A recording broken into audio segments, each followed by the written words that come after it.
WRGB Schenectady, your television news station.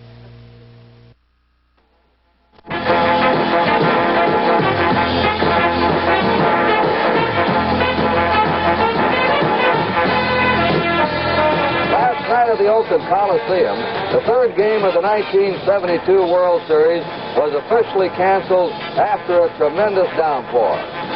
When it was canceled, the two managers, Sparky Anderson and Dick Williams, said, "Goodbye, good luck, see you tomorrow."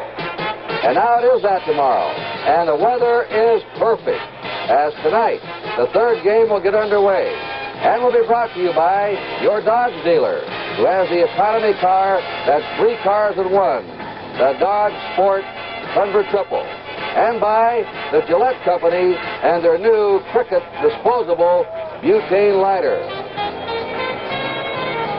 Good evening, everybody. Kurt Gowdy of NBC Sports.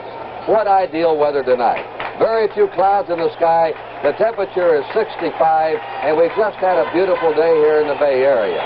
Otherwise, matters remain the same in the World Series. Oakland is leading 2-0, and they're going to try and deliver a crushing blow tonight. The Cincinnati Reds must win tonight. A must game for them, and they're hoping to bounce back. And we have the same starting pitchers as announced last night. Blue Moon Odom, a 15-game winner, will be working for Oakland. A 12-game winner, John Billingham, will be going for Cincinnati. Both are right-handers.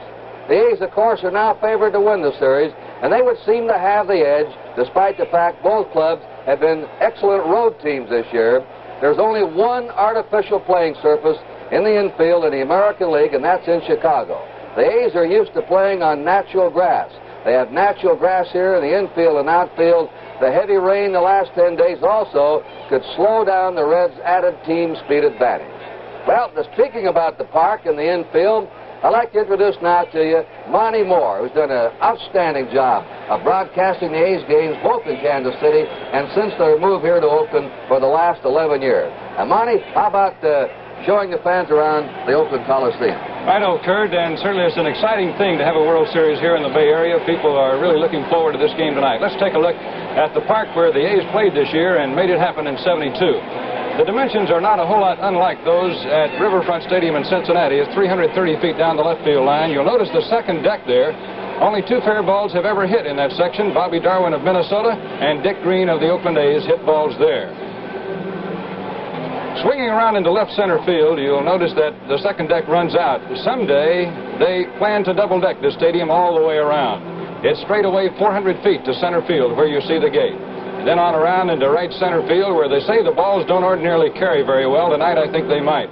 The foul line is 330 there. I think the most significant measurements in this park might be, with Cincinnati having the great base runners they have and John Odom being a good pickoff man, the distance between first base, which you see, and the stands. Because if Odom throws that ball away trying to pick off any of the fast Cincinnati runners, they'll easily go from first to third base.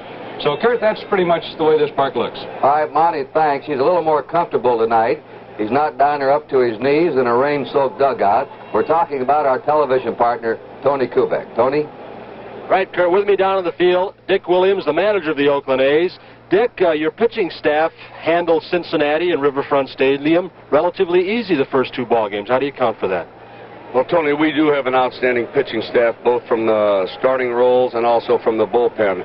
However, we relied heavily on scouting reports brought to us by and also Sherm Lawler, and this goes for our defensive maneuvers, everything pertaining to the Cincinnati Ball Club. They've been with them for quite a while, and we're just following that. You may see me pull out a piece of paper out of my back pocket as just a reminder, and we're going with our scouting reports all the way through, plus we do have the horses from the mound. Dick, John Odom's been a good pitcher for you, especially the second half of the year. Should this field help him with the sinker ball? Yes, he cuts the ball both ways. He'll sink it, he'll ride it, he'll slide it. He has tremendous motion. He'll take a fastball and cut it and take a little off. The same with the curveball. And then he'll throw, it's not like Rip Sewell's big blooper ball, but he will throw a real slow change. He tries to keep the hitters off stride. He's pitched a lot of clutch ball games for us, including winning 2 of the 3 in the playoffs. One final thing, Dick. The off day yesterday, does it help your club or hurt it? They had the momentum going? I think it definitely helps our ball club. It'll give John another day's rest, and also Ken Holtzman, who goes tomorrow evening, another day's rest. And we're 2 up, and it gave Cincinnati another night to think about being 2 down. Dick Williams, thank you so much. Good luck today. Thanks, Tony. Let's go back upstairs. Sellout crowd tonight. And now we're ready for the opening ceremonies here. Good afternoon, ladies and gentlemen. Welcome to the Oakland Coliseum for the 3rd game of the 1972 World Series. Here are the official lineups. First for the Cincinnati Reds.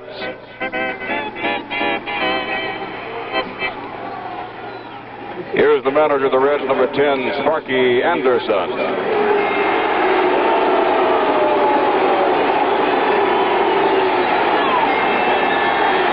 Batting first and playing left field, number 14, Pete Rose.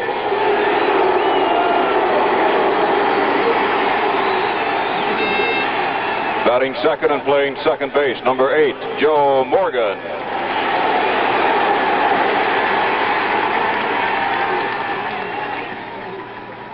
Batting third and playing center field, number 28, Bob Tolan. Batting fourth and catching, number 5, Johnny Bench.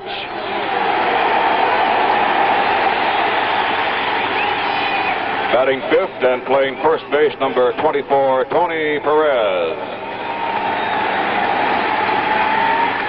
Batting sixth and playing third base, number 16, Dennis Menke.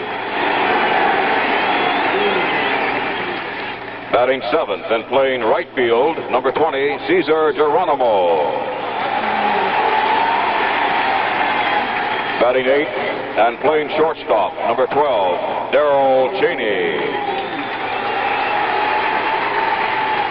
Batting ninth and pitching, number 43, Jack Billingham, who is warming up in the bullpen. And here are the remaining players and coaches of the Cincinnati Reds.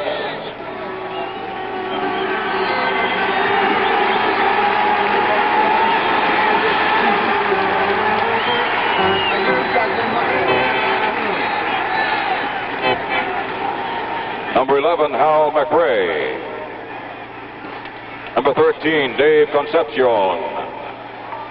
Number 15, George Foster. Number 17, Julian Javier. Number 21, Tom Hall. Number 22, Ted Eulander. Number 25, Joe Haig. Number 31, Jim McLaughlin. Number 34, Pedro Borbon. Number 35, Don Gullett. Number 36, Clay Carroll.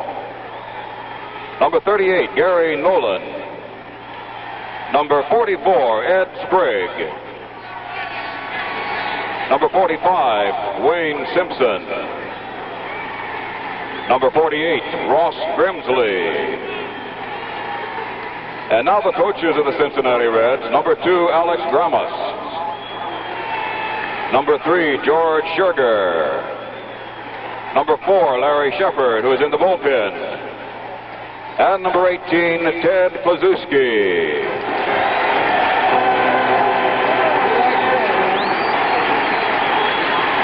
And now for the Oakland Athletics.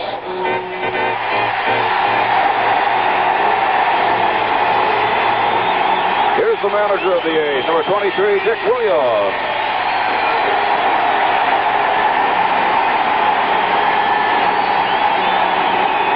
And special recognition to a great ball player injured in the playoffs and unable to play in the World Series, Randy Jackson.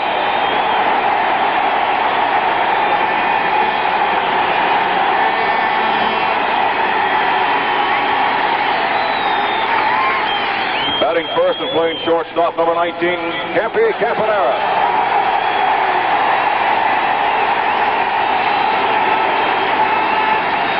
Batting second and playing right field, number 14, Matty Alou.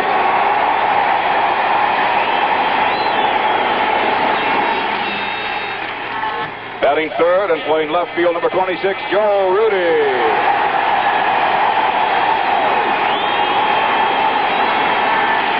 Batting fourth and playing first base, number 5, Mike Epstein. Batting fifth and playing third base, number 6, Captain Sal Bando. Batting sixth and playing center field, number 25, George Hendricks.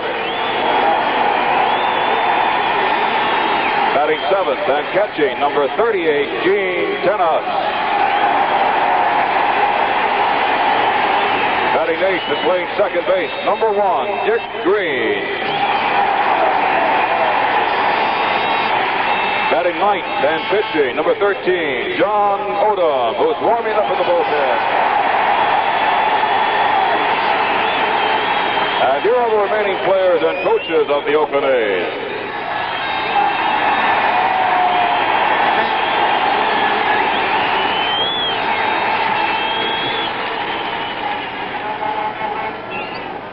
Number 2, Angel Mangual. Number 4, Don Mentor. Number 10, Dave Duncan, who's in the bullpen. Number 11, Ted Kubiak.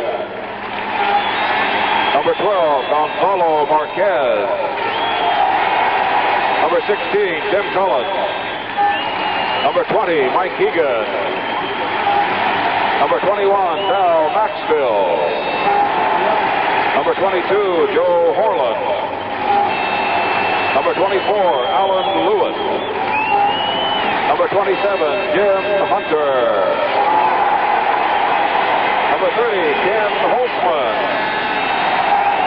Number 32, Darrell Moll. Number 33, Dave Hamilton. Number 34, Raleigh Finger. Number 35, Vida Blue. Number 36, Bob Locker. And now here are the coaches of the Oakland A's. Number 3, Wes Stock. Number 40, Bill Posdell, who's in the bullpen. Number 41, Jerry Adair. Number 43, Herb Noren. Number 44, Vern Hoshite, who's also in the bullpen.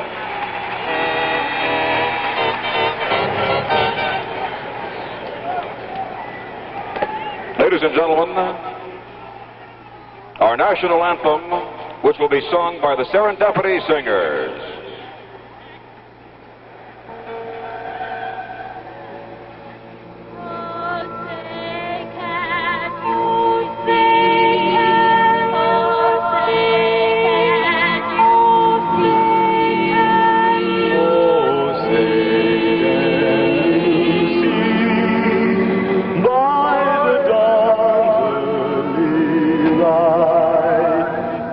So proudly we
the 1972 World Series is about to get underway. We'll return in a moment.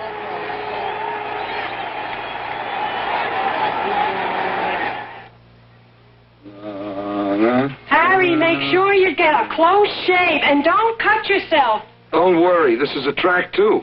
2 blades, but recessed so they're safe. Then how are you going to shave close? When the first blade shaves a whisker, it lifts it out from the face. And before it all snaps back, the second blade can shave it again, closer. Harry, look at your daughter. Gorgeous. Just gorgeous. The track 2, Gillette made it 1 blade better. Whereas the party of the first part having elected to go and if you need more than words, you need more than a pen. You need flair. Flair writes feeling.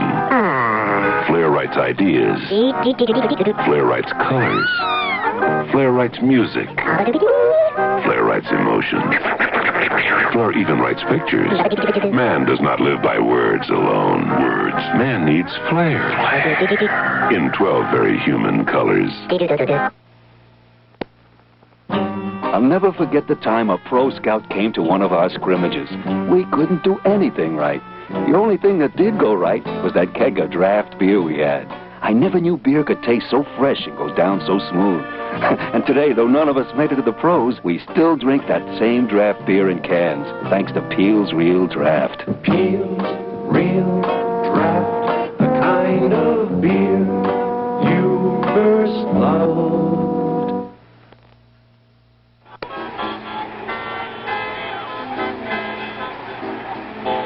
We direct your attention to the commissioner's box, where Governor Ronald Reagan of California will throw out the ceremonial first ball.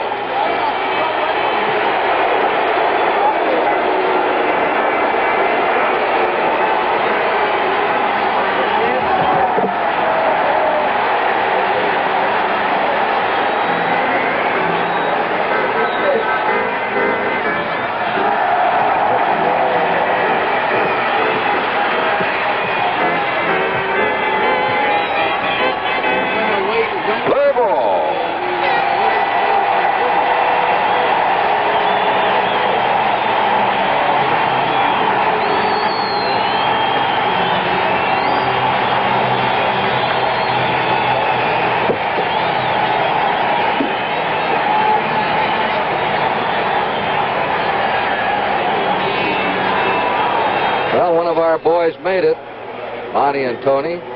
Governor Reagan used to be a sports announcer. Dutch Reagan, Des Moines, Iowa, and used to broadcast the Cub games.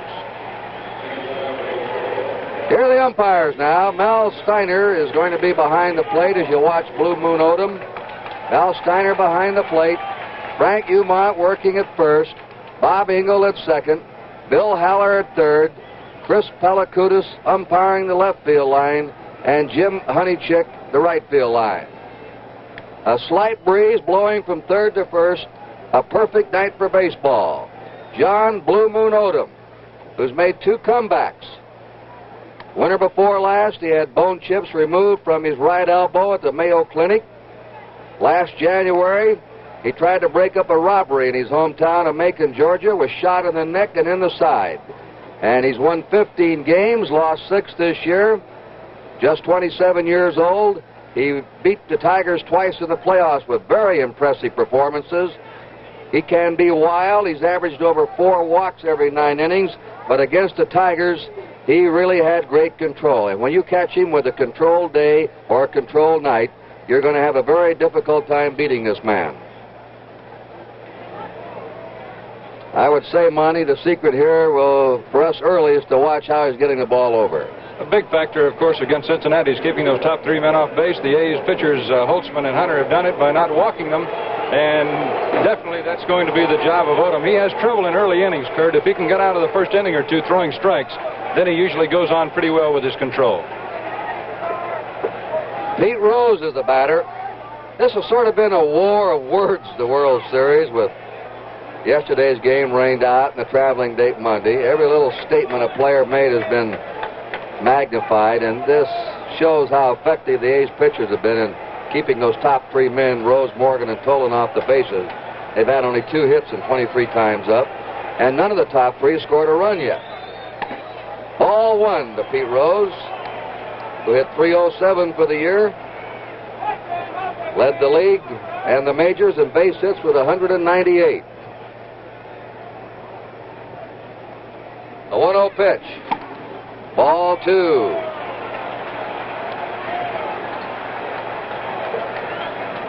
Two balls and no strikes. Third baseman Bando playing in on the infield grass. The outfield a couple of steps toward left. Rose has more power batting left-handed than he does right-handed. The 2-0 delivery is a strike. This is a pitcher's ballpark, and we're going to show you why. There are 2 or 3 reasons why. As soon as we get time here, the 2-1 delivery,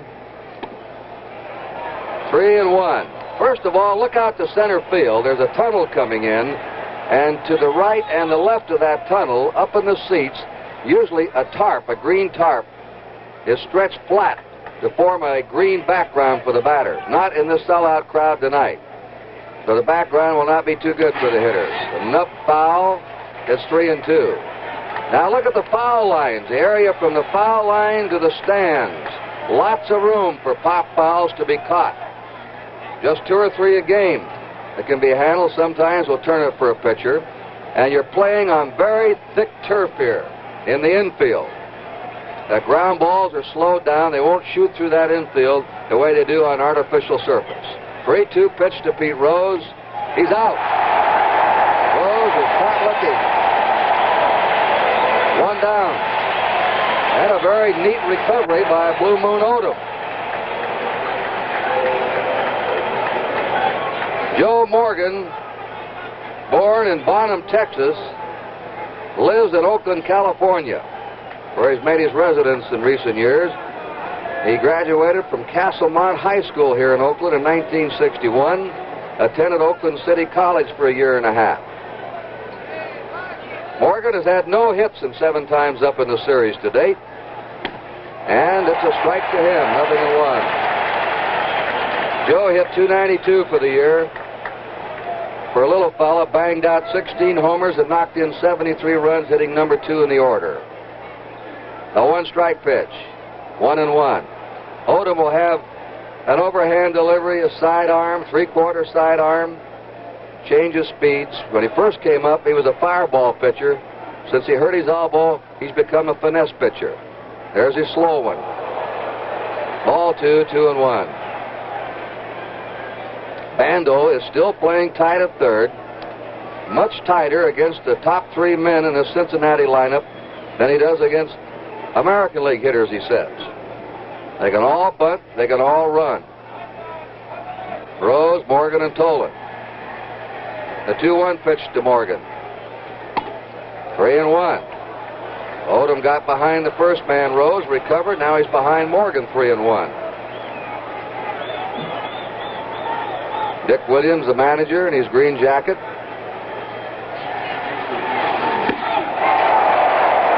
Pull the string on him. Off-speed curveball, 3-2. Morgan was looking for that fastball down the middle, didn't get it. 3 balls, 2 strikes to Joe Morgan. 1 out, nobody on. We're just underway, no score. Struck him out on a sinking fastball.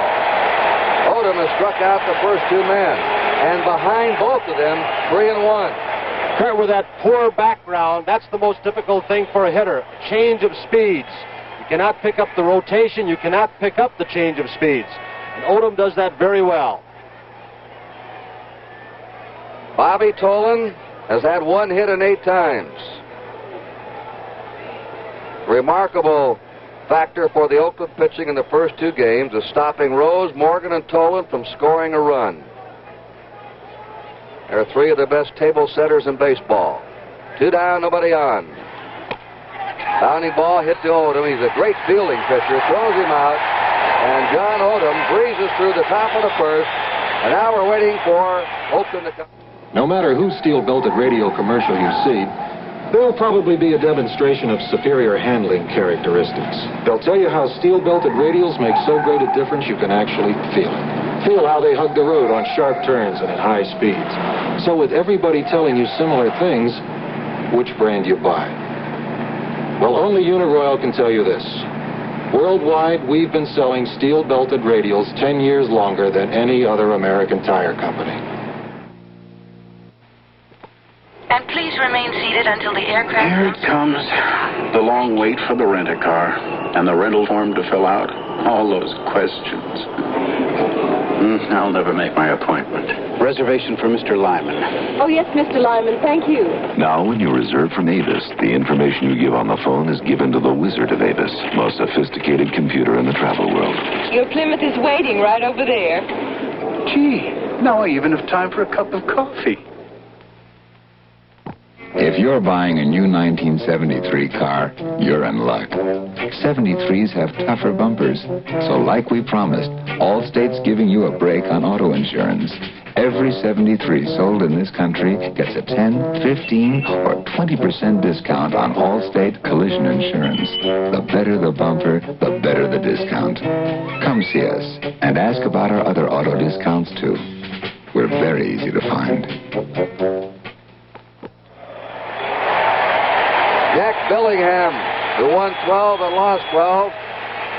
6'4", 195-pounder, 29 years old, lives in Winter Park, Florida. He's pitching his key game for Cincinnati. He's well rested. He hasn't pitched since October 18th, and there's a foul ball down the right field line by Campaneris. Campaneris has had 3 hits in 8 times. When Pete Rose took the field in left field, somebody threw an egg or a vegetable out there at him, right out in front of him. He was booed heavily when he came to bat. He made a couple of remarks about Jim Hunter that the Oakland fans, I suppose, didn't relish. That's a strike to Campaneris, 0-2. Matty Alou on deck, and then Joe Rudy.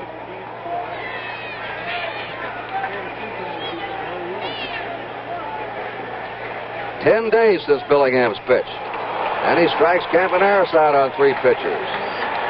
1 down. Matty Alou has had 1 hit in 7 times in the series.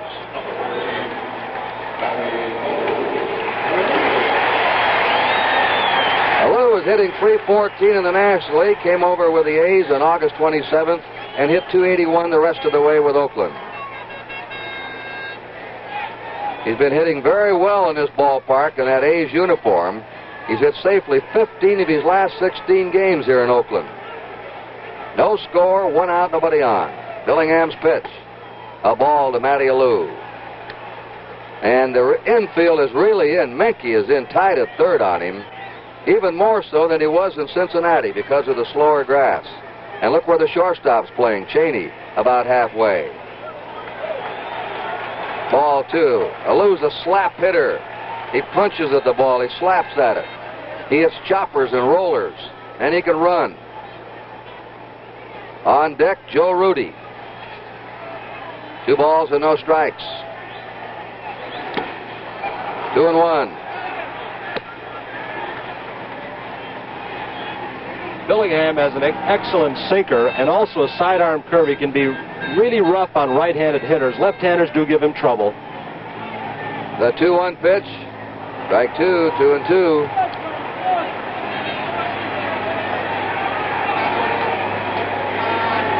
Billingham pitched to the Dodgers minor league farm system for 7 years, mostly as a relief specialist.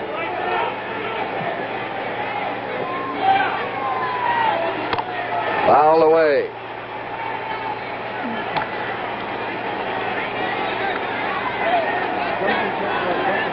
Two balls and 2 strikes.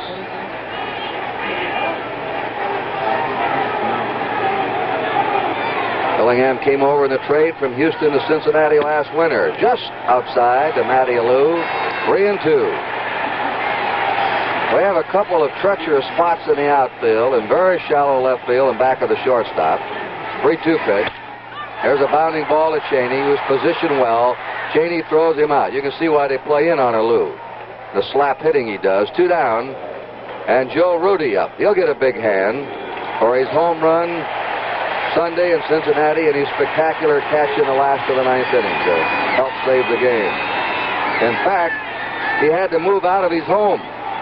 He has an unlisted telephone. He received so many calls from people saying, Joe, that was a great catch, and hung up, that he had to move out and stay with relatives in Modesto. No score, 2 down, nobody on. A strike. Here's the most complete hitter on the A's team, who can hit the ball to all fields with power, is difficult to pitch to, and hard to defense. Wound up hitting .305 for the year. A ball and a strike. In this World Series, he's had 2 hits and 7 times. They're playing him just a shade toward right. Curveball by Billingham. 1 ball, 2 strikes. You can see in back of the shortstop a bare spot. That is soft there as we zero in on it. And in back of the second baseman, a soggy, treacherous spot. Rudy's out, and both pitchers very impressive in that first inning. 3 up, 3 down for the A's at the end of the first inning. No score.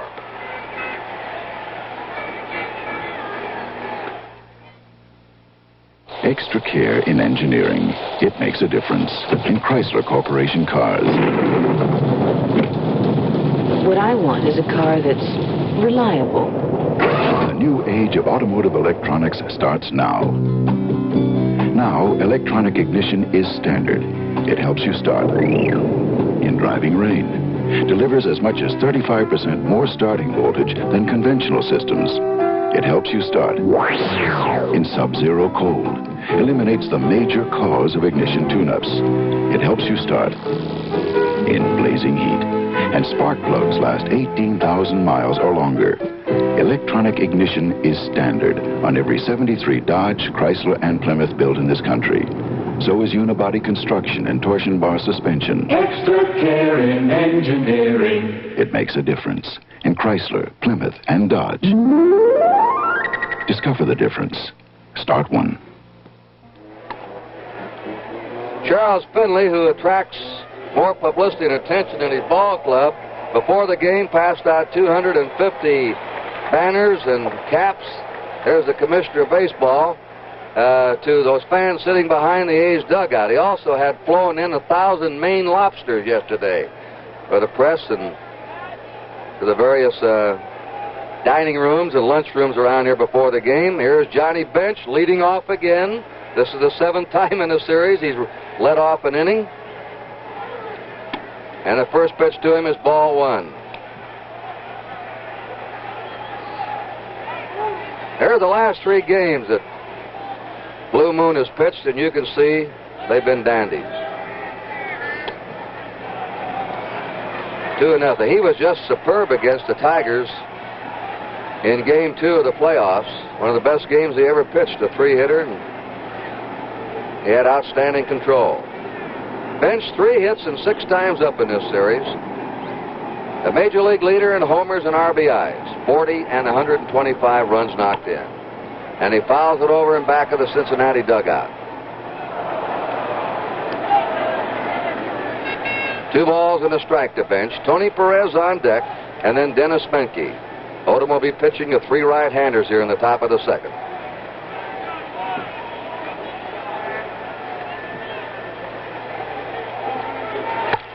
That's hit to third baseman Bando. Throw right on target, 1 down. If you watch the World Series from Cincinnati, you notice how that ball took off like a jackrabbit on the artificial surface. Here, it doesn't appear to be moving as fast. The thick, natural turf of the infield grass. Look how thick that grass is. You can grow anything out here in this country, and with the rain they've been having, mixed with some sunshine, anyone has a green thumb out here. Ball 1, a slow one to Tony Perez. Perez has had 4 hits and 7 times up. He's had the most hits of any batter in the World Series. He hasn't been hitting the long ball. They've been singles. That's ball 2. In 1970, in that World Series against Baltimore, he had only 1 hit in 18 times. One out, nobody on, no score. Top of the second. The outfield deep, a shade toward left. And now it's 3 balls, no strikes.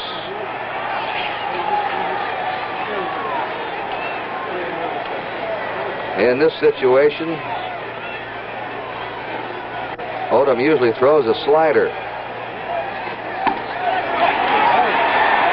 It looks like a fastball. 3-1. Sometimes, Kurt, Odom's fastball, he'll cut it and it'll act like a slider. It'll sail away from right-handed hitters. 3-1 pitch to Tony Perez. Strike 2. That was an off-speed pitch. That's his breaking pitch, taking some speed off as Odom mixes them up. 3-2. Menke due up next.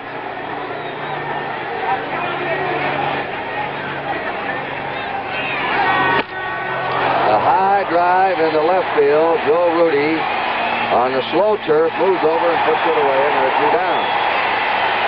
The stripes you see and the faint numbering system, of course, is from football. The Oakland Raiders played the Buffalo Bills here in this Coliseum on Sunday. The Coliseum is built for both football and baseball. 2 down, nobody on. Dennis Menke up. And he hits a bounding ball foul outside third. Menke has had no hits 7 times up. Thought he had a home run Sunday in the last of the 9th inning. So did everybody else until Rudy climbed the fence on him. Menke, a .235 hitter for the year, 9 homers, 50 runs batted in. A 1-strike pitch. Just outside. A ball and a strike. You can see, now watch the ball, especially if Odom comes in overhand, where the ball's coming from the crowd out of those center field bleachers. There's a shot in the center. A base hit. Look out. The outfielders are going to have to charge base hits tonight if they get through the infield. Otherwise, they could be stretched singles into doubles, as the ball will roll very slowly. Menke on first, 2 down. This telecast presented by authority of Major League Baseball, intended solely for the private non-commercial use of our audience. Any publication, reproduction, retransmission, or other use of the pictures, descriptions, and accounts of this game without the express written consent of the Commissioner of Baseball is prohibited. Cesar Geronimo, no hits in 7 times in the first 2 games. Hit .275 for 1972. And it's a fastball high, 1-0. 2 down, Menke at first, 0-0 in the top of the second. Kurt, here's a man I'd expect to give Odom some trouble. He's a good off-speed pitch hitter. He hit a slow changeup, a slow curve in the playoffs off Steve Blass for a home run. Cincinnati dugouters and back at first. There he goes. He got a good jump. Ball hit out to Green, the second baseman. His throw to first. Geronimo's out. No runs. 1 hit, no errors, 1 left. At the end of an inning and a half, 0-0.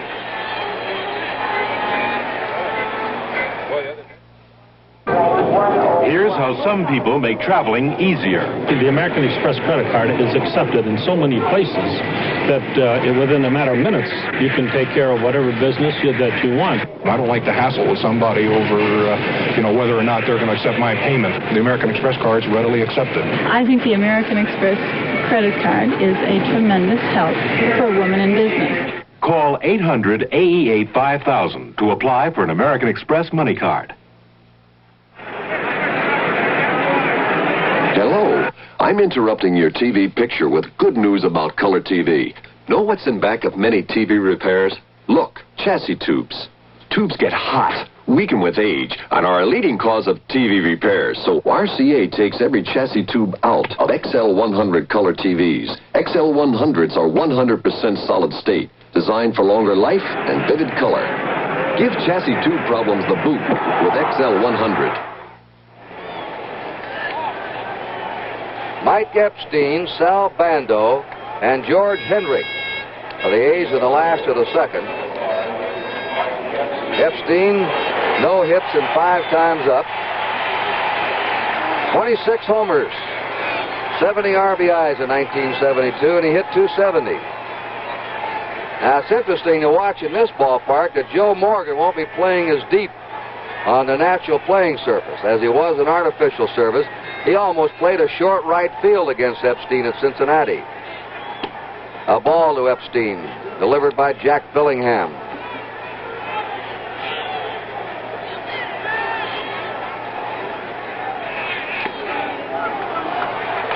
Ball 2. On deck, Sal Bando. The 2-0 pitch. 3-0 to Mike Epstein. Billingham won his last 2 regular season starts, and he's on 4 pitches. Sal Bando has had 1 hit and 8 times up in the World Series. Monte, he's been in a bit of a slump toward the end of the season, hasn't he? Yes, Kurt, he has. He had only 5 hits in his last 35 at-bats in the last 9 games. However, he's the kind of a man, Kurt, that had a lot of big hits for the A's. He had 16 game-winning hits over the course of the season, and they don't worry too much about his average. Sal Bando. Epstein on first. He dumps the bunt. The throw is going to second. It's in time. Back to first. Not in time. Billingham got off that mound and fired a perfect strike for the force on Epstein. Notice Perez was not holding Epstein on. It looked like they may have had a play. Did not get a very good jump. Mike looked at the hitter. The ball was bunted right back at Billingham. George Hendrick, who's playing center field in place of the injured Reggie Jackson, 1 hit in 6 times up in the 2 games at Cincinnati. He is 23 years old today. Ball 1 to him. We have no score. Bando on first. 1 out. They're playing off Bando again at first base. That's a strike of the knees.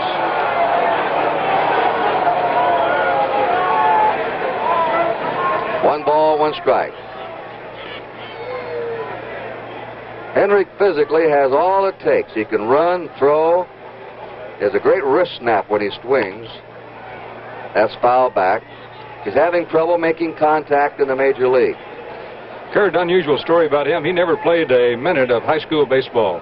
The A's scouts found him playing sandlot ball in Los Angeles, and he hit over 400 in that league. He's never hit under 300 in any league he's ever played except the major leagues. He won 2 big games for Oakland on consecutive nights against Chicago and Dallas, the Texas team, with a home run. All right, Monte. Bando on first, 1 out, no score. Last of the second. Hendrick pops it up in a shallow right center. Joe Morgan going out, calling for it, has it. There are 2 down. Bando holding it first. Gene Tennis. 2 hits, 2 back-to-back home runs on Saturday in Cincinnati. He leads the series and runs batted in with 3. There hasn't been much scoring in this World Series. The A's pitching has been superb, and what's been wrong with Cincinnati's pitching? Not much. It's been very good also, especially their bullpen.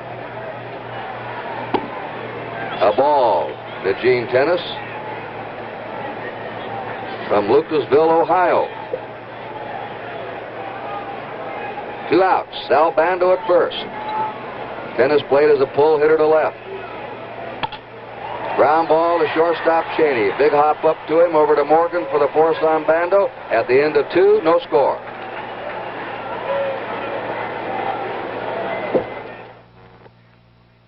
Okay, that's quitting time. Let's go get a beer. Settle down now and gather round now. Miller time is here if you've got the time. We've got the beer, Miller beer. If you've got the time, we've got the beer, Miller beer. Oh yeah, you've got the time, Miller beer. Winchester's here, and Winchester's something else. New kind of smoke, it's something else. Winchester, a little cigar that's a whole nother smoke. New golden taste, new filtered smoothness, mild and light. Winchester's you. Winchester's something else.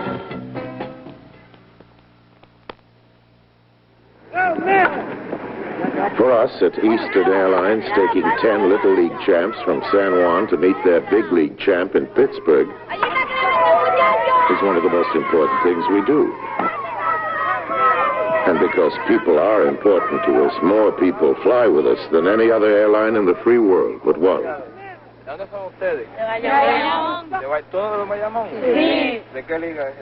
Eastern Airlines, the wings of man. Darrell Cheney, Jack Billingham, Pete Rose up. You notice the sun now has gone from the center field bleachers. It's moved high up on the wall there. And we had quite a glare on those bare faces and those white shirts out there that might have bothered the batters. This could be a better background for them now as we go to the top of the third. Darrell Cheney leading off. Cheney no hits in 2 times. The strike. We're going to pause briefly for station identification. This is the NBC television network.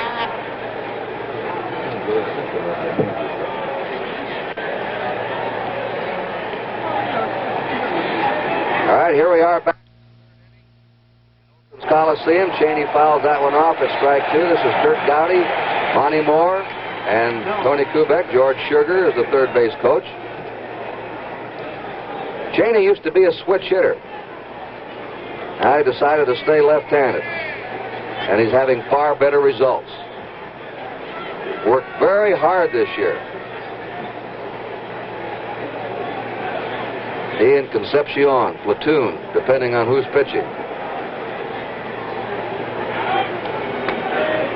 Teased him with that one, low and outside. Notice Blue Moon Odom, when he delivers the ball, he falls over on the first base side. They don't teach that. They want the man to come plant both feet and be facing the plate on the balls of his feet, ready to move either way to field. Ball 2. And you think you could bunt on him, Monte, by dumping the ball halfway between the mound and third. Kurt, a lot of people tried that, and he is one of the quickest men I've ever seen in baseball off the mound. He can fall off that way and still recover and get back over to that third base line. He's probably the A's best all-around athlete. He can hit. They use him as a pinch runner. And they pitch him now and then. Here's the 2-2 delivery. Tried to blow that one too hard. Got it inside. 3-2. Well, he had 3-1 counts on Rose and Morgan. He's 3-2. To Darrell Cheney with no score in the top of the third.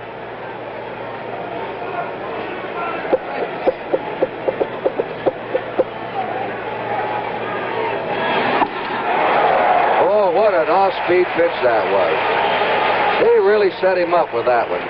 That's the third strikeout for John Odom, who admits to being nervous. He had only 5 hours sleep on Monday night. I talked to him then after the rain out. He said, well, I got about 4 hours sleep last night. I get all wound up before a ball game.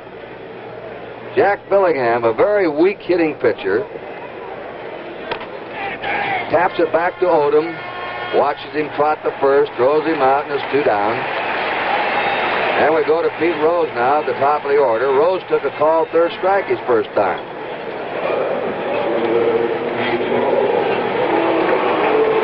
And they're booing Rose again. Where Pete got into trouble with these Oakland fans is he made the statement that Jim Hunter is a very good pitcher. To me, he's about like Rick Wise in the National League, and he's not a super pitcher.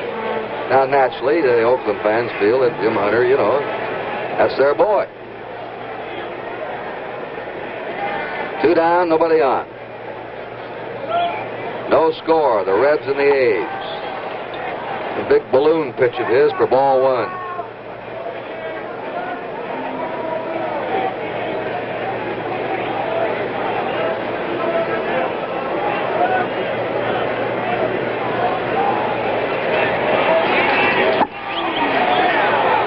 Ball 2.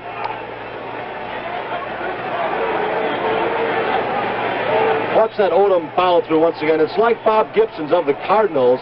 Gibson also one of the top fielding pitchers in the major leagues. 3-0 to Pete Rose. With 2 out, nobody on. We've had only 1 hit in this game so far. That's been by Dennis Menke, a single in the second inning. Joe Morgan waiting his turn.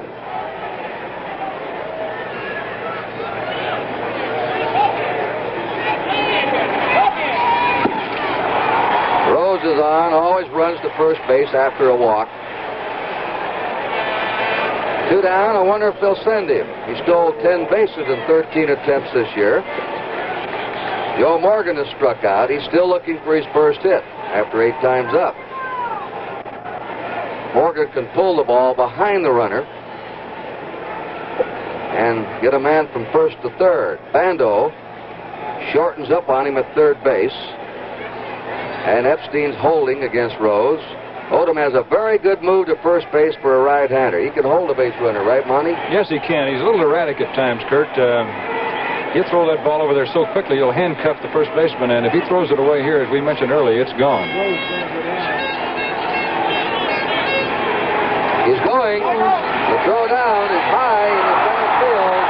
Rose is up and on his way to third. This is the way the Reds like to play it, and the way they hope to play it in this World Series. The way they played it against the Pirates in Game 4 of the playoffs. Okay, here he goes, Tony. He had an exceptional jump. The ball was thrown high over the head of Campaneris. The come-up slide, and of course with that soft turf in center field, Pete has a lot of time to go into third base. Sparky tries to force the opposition into mistakes with those first 3 hitters. He did it against the Pirates. Rose gets a stolen base. An error is charged to the catcher, Gene Tennis, who's throwing to center field, allowed Rose to go to third. 2 down, Rose at third. 1 ball, no strikes to Joe Morgan. And now it's ball 2. Bando's still playing in. Rose will come up the line and could get quite a lead on him.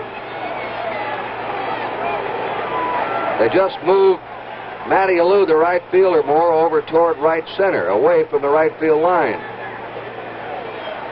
The 2-0 pitch to Morgan. A ground ball. That's dived by Green. Throws and has it. And here is where the natural turf slowed the ball down and allowed Dick Green to get to it.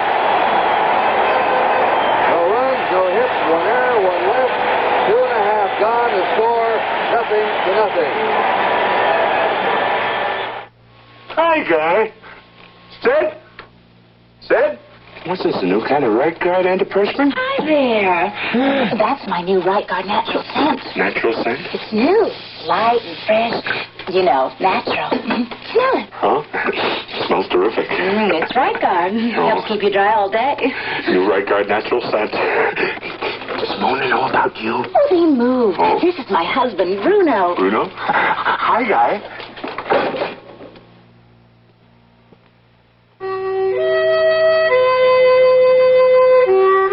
Gillette makes a better double edge now than the one your father used. The smoothest edge we can put on a blade, but the smoothest shave we can put on your face. The Platinum Plus blade. And someday, Gillette will make even a better blade for your son.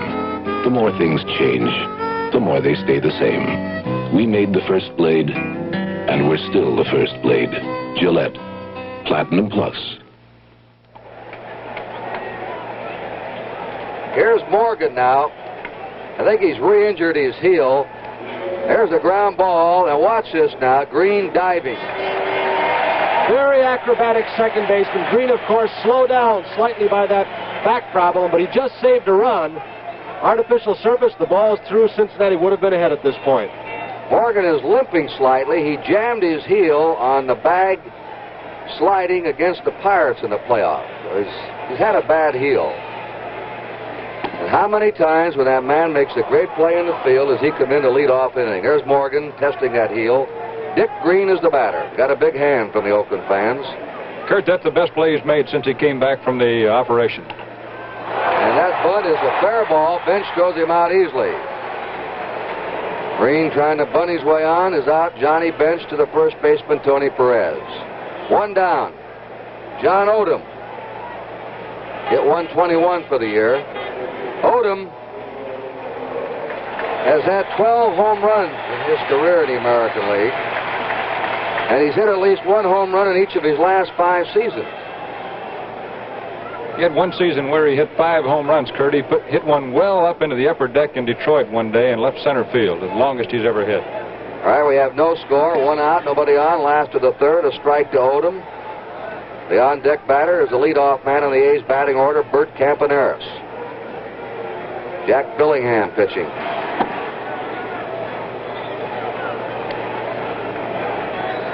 One and one. Campaneris.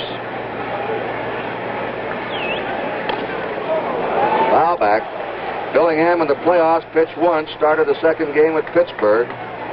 Worked 4 2/3 innings, no decision, gave up 2 runs to the Pirates. He was acquired from Houston along with Joe Morgan, Dennis Menke, Cesar Geronimo, for Lee May, Tommy Helms, and Jimmy Stewart, who went to the Astros. 2-2.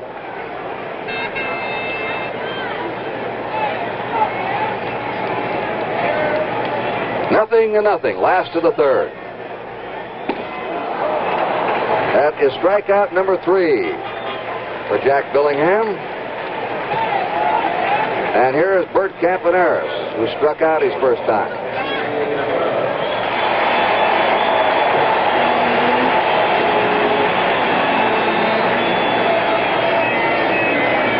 Dagoberto is his full handle. That's what Kubek calls him. Foul back. Dagoberto Blanco Campaneris. On deck, Matty Alou. 2 down, bases empty.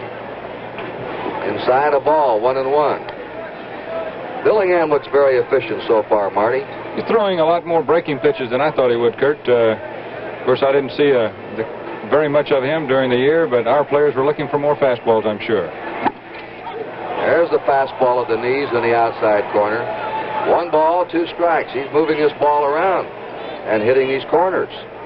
Amazing record of his the last 2 years, the success he's had in the late season after the bad start each year. A 1-2 pitch. 2-2. Johnny Bench is a one-handed catcher. Randy Hundley started this in the National League. Hundley's father taught him that. And the idea, of course, don't injure that throwing hand. Protect your throwing hand. You'll watch him use a soft, flexible mitt. See him, how he catches the ball one-handed at all times. He doesn't get that throwing hand in the way then of foul tips or get a jam with the ball coming into the mitt. But he has to use a very soft glove, almost like a first baseman glove. It's a hinged glove, one that bends very easily. 3-2 for Campaneris. Ground ball hit to shortstop. Cheney charges, throws him out, and the A's are down 1-2-3 in the last of the third. At the end of 3 innings, it is Cincinnati nothing and Oakland nothing.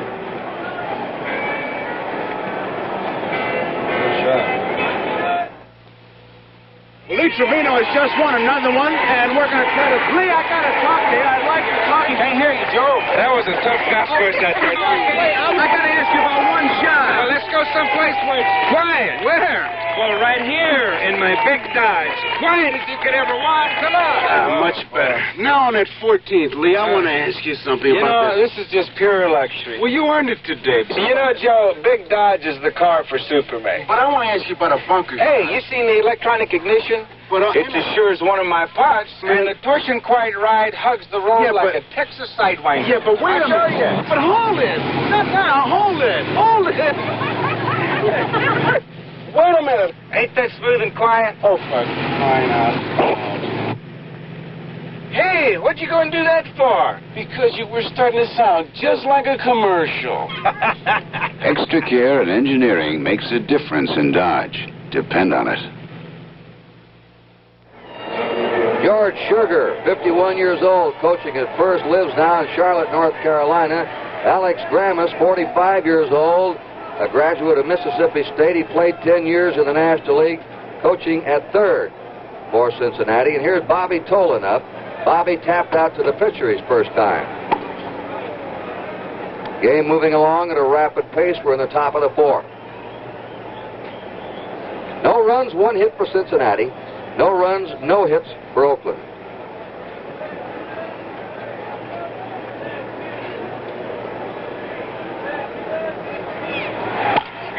Ground ball to Dick Green at second. You notice the, you could get some wild hops here in this infield. Been chewed up a bit after the football game. That ball started out as a nice hop to him. And Tony, you're an old infielder. Suddenly, just hugged low, and you had to have a quick pair of hands to come up with that. You don't get those kind of hops on the artificial surface. You get, the ball bounds more. It doesn't scoot. It doesn't take off over your head. It'll pick up an overspin on the artificial surface, but on this surface, it will kill the spin on the ball. And again, Johnny Bench is up with nobody on. 1 out. Back to him. He's the big cleanup man. He hasn't had much to clean up so far in this series. Been some empty portions on the table.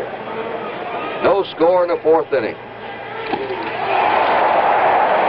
Off speed, breaking pitch, strike 2.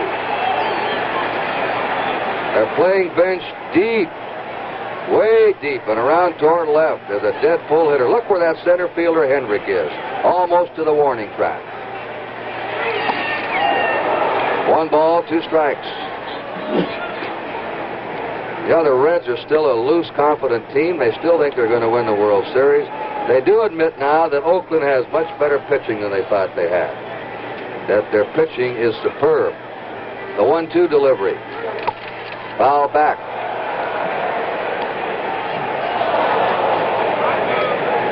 Johnny Bench, the Major League's leading producer of driving in runs, has been up only once in this World Series with a runner on base. He's got him on a change of pace pitch. Strikeout number 4 for John Odom.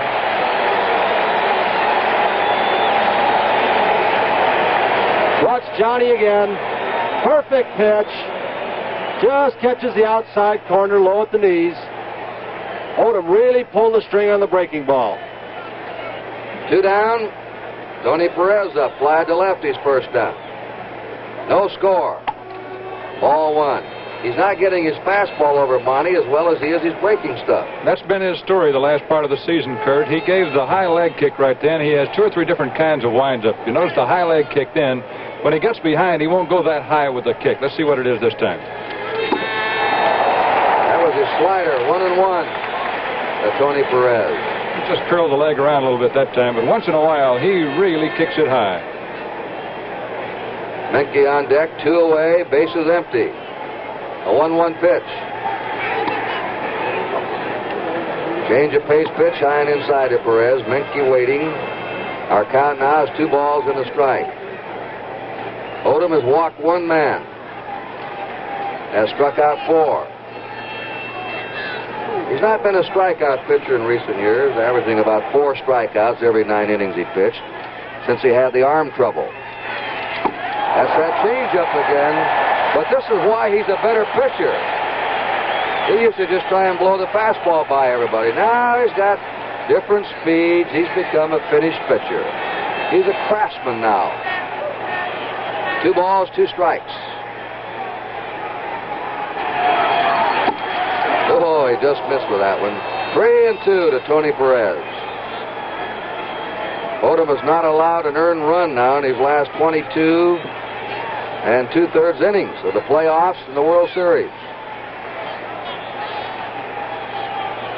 The 3-2 delivery. Struck him out on a slow one.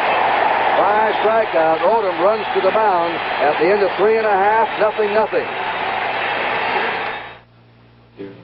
Of course you get 1-button color on Sears 19-inch color TV. But you also get something a lot more important. Come, I'll show you. You get Sears testing for quality. Sears service available nationwide. And most important, we'll take care of it. Sears' reputation for dependability. With Sears 19-inch color TV, you get a lot more than 1-button color.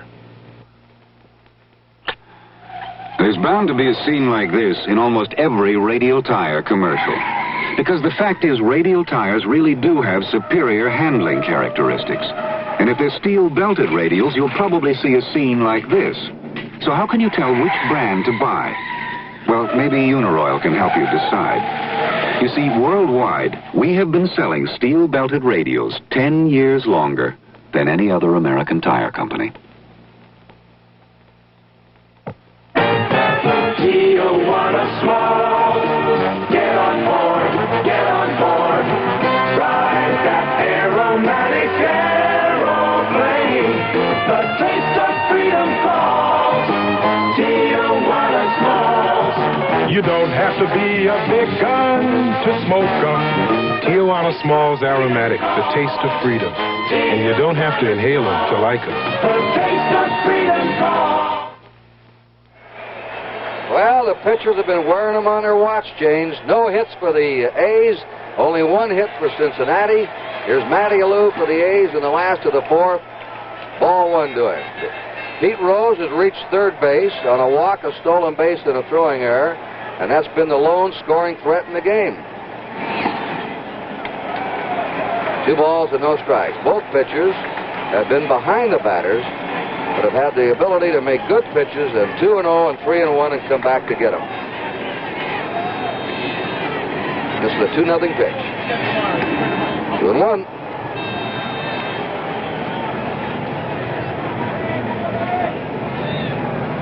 On deck, Joe Rudy. Fly ball in the shallow center. Bobby Tolan was playing him very shallow and has it 1 down. Joe Rudy was sent to the minors by the A's after he signed to become a first baseman. They converted him to an outfielder with the potent bat he's got. And Monte, he's worked very hard as a hitter to improve himself, hasn't he? Yes, he has, Kurt. He changed his stance completely. He has the most radical stance, I think, in the American League, the way he turns around and closes it up. And he's been a model of consistency. Only one time this year did he go as long as 3 games in a row without a hit. A strike to Joe Rudy. The A's have 1 out, nobody on, no score, last of the 4th inning. Game 3 of the 1972 World Series. NBC happy to have you with us. And there's a great bunt. He's on. Joe Rudy got Billingham falling over in the first base side. Billingham could recover on the grass has to be a little slippery here probably. A perfectly placed bunt, Tony. Rudy completely crossing them up. You mentioned that follow-through of Odom before. Billingham also falls over toward first base bench, having no chance to get out. Menke was playing deep. Rudy surprises them completely as Billingham fell down. Kurt, he had 8 base hits on the bunt just like that during the season, and that can help your average. That's the first hit for the A's off Jack Billingham. Epstein walked his first time. A ball to him.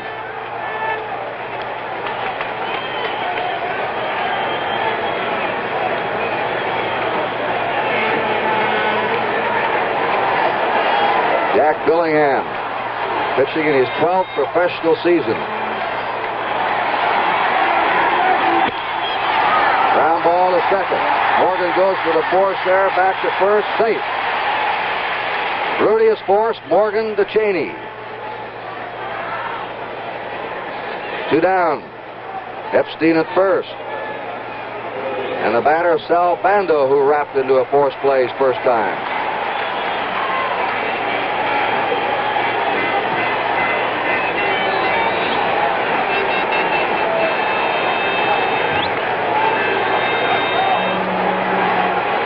Perez is going to play off the bag at first. He's a step off there now. Epstein can get a better lead. Breaking pitch for a strike to Bando.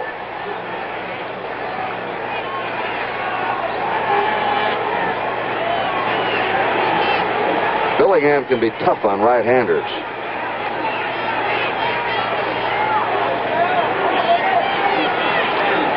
He has a pressure chore tonight for the Reds. 1 ball, 1 strike. This is a vital game for Cincinnati.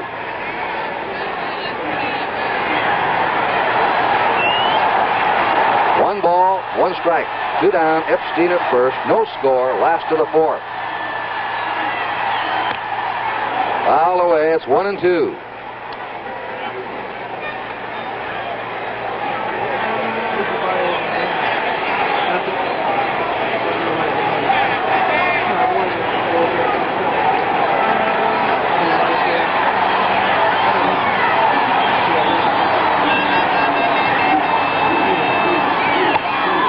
Another foul at back of the Reds' dugout. A ball and 2 strikes to Sal Bando.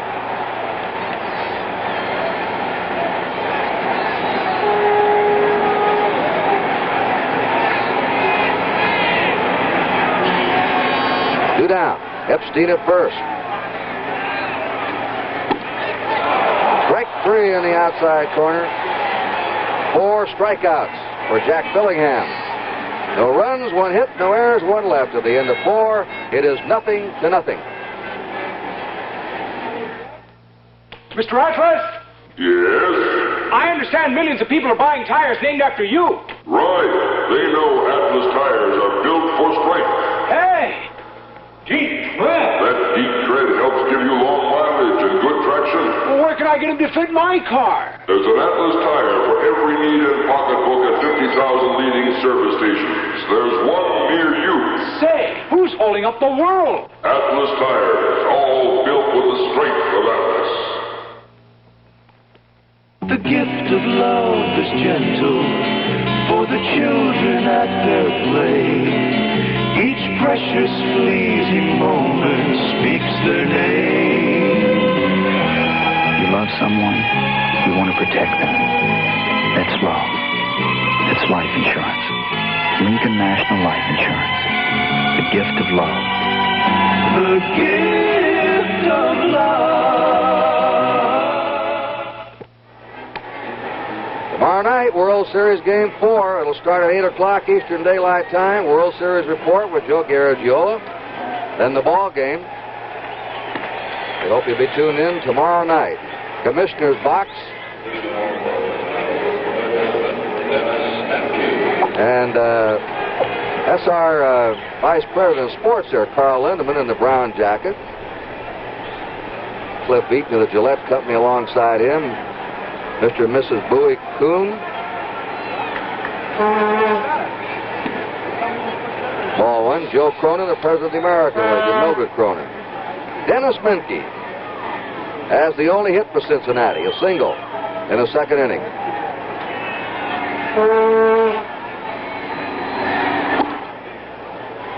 Two balls and no strikes. In these first 4 innings, John Odom went to 3 balls on 6 of the 14 batters he faced. Now that's 7 he's had a 3-0 or a 3-1 count on. Cesar Geronimo due up next, and then Darrell Cheney. Cincinnati's 5th inning.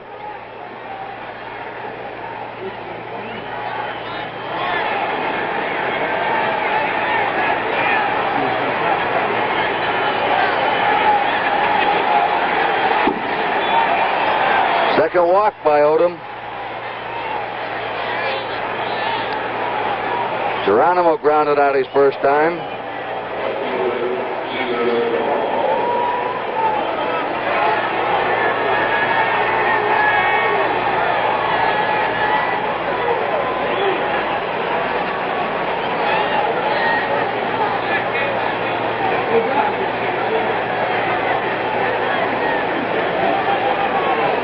Bando in tight at third.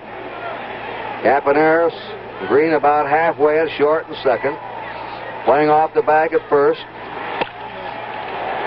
Twisting foul headed toward the seats and back to third base over the heads of the A's bullpen delegation. Absolutely no breeze right now. Just an ideal night for baseball. What a freak storm we had last night. Just 2 miles away, it didn't even rain. Sort of like a giant funnel that just dropped hail and rain right in one small area here. I have bad news for all of you at Halloween. The pumpkins are being ruined here in the state of California with a heavy rain. It's going to be a terrible crop. Ball, they're looking for the bunt. 1-1. Menke at first. Nobody out, no score, top of the 5th inning. And if you like Brussels sprouts, forget it. They've been injured too with all the rain here. The wettest October in 82 years in this area.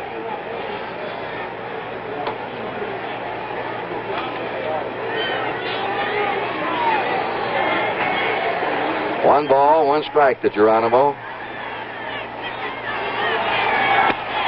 They had the runner going. Get to Epstein. Look out. Oh, great. The ball dropped at first base. Over to third. Comes Menke. They got messed up. And who was going to cover first? And Epstein, I think, waited a little bit too long. He looked down to second. Then did the ballet whirl. And boys, who's going to take it? Epstein gave a quick glance to second base. He knew he could not get Menke as he was running. Odom was over in time, it appeared, and then he stopped as Green had to take the throw on the run, and the ball got by him. And now the Reds have the makings here in the 5th inning. They have runners on first and third, nobody out. And the batter is Darrell Cheney. We'll check who they've charged the error on.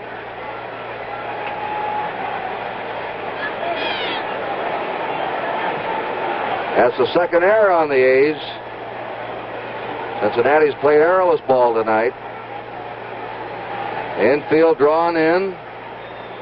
The bags at first and third, halfway at short and second. A ball to Darrell Cheney.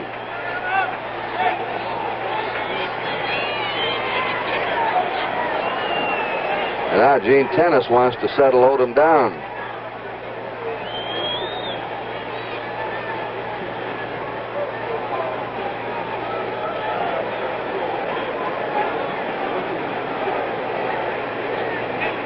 One ball, no strikes to Darrell Cheney. A big man for Odom right now because the pitcher, Billingham, will be up next.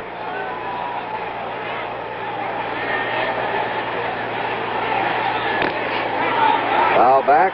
The error has been charged officially to Mike Epstein, the first baseman, on his throw. Pete Rose is in the on-deck circle. Billingham is not out there. Rose is not scheduled to hit next. Kurt, that's a tough call for an official scorer. Epstein, there's Dick Williams, Wes Stock, next year's pitching coach, standing behind him. Epstein had the ball in plenty of time. He almost double clutched. He was going to flip it, but no one was there, as Odom and Green had their signals mixed up. Runners on first and third. Menke the lead runner at third. Geronimo's on first. Nobody out. No score. Cheney waving at the fastball that was tailing away from him. Now you can see how that A's infield is drawn in.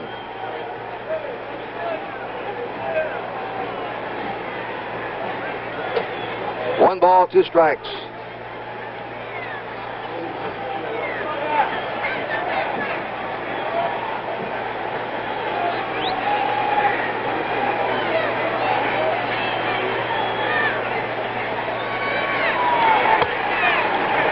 Foul. Bando giving chase into the seats. Nice going. Menke at third. Geronimo at first. Nobody out for Cincinnati in the 5th inning. A scoreless game. Kurt, Campaneris and Green are playing less than halfway. They're going to have to use judgment as to where they're going to throw the ball. If the ball's hit to their left or right and they see they have no chance for play at the plate, they'll go for the double play. If it's hit right at them rather sharply and they can get Menke, they'll try for him. Took him out. Off-speed pitch by John Odom. That's been his best pitch tonight as he changes speed. He has 6 strikeouts, which is above average for him. And here's the Reds pitcher, Billingham, coming up. Now, Dick Williams going to the mound to talk to Odom about a possible bunt, a squeeze. While he does, we'll tell you that anchorman John Chancellor reports all the world and national events, and David Brinkley's journal provides lively commentary on the NBC Nightly News, right here on NBC. Cincinnati fans, Monte, were giving it to Dick Williams for going to the mound so much in the first two games. Williams said, I'm not trying to overmanage or get out there in front of the television cameras. I had things to say to my men. I wanted to say them. Yes, in the regular season, a manager can make only one trip to a mound per inning. Dick made 3 trips to the mound in 1 inning over in Cincinnati, and not only did he go out there, but he took his time, and he had his crib notes with him, his scouting reports. I'm sure one thing he's talking about right here also, besides the possibility of the squeeze, is what's going to happen if Geronimo breaks off first base, and whether or not Tennis should throw the ball through, whether it would be cut off, or one of the 4 options they have. 1 out. Runners on first and third. No score in the 5th inning. Billingham, the pitcher, up. Tapped out to Odom his first time. There goes the runner.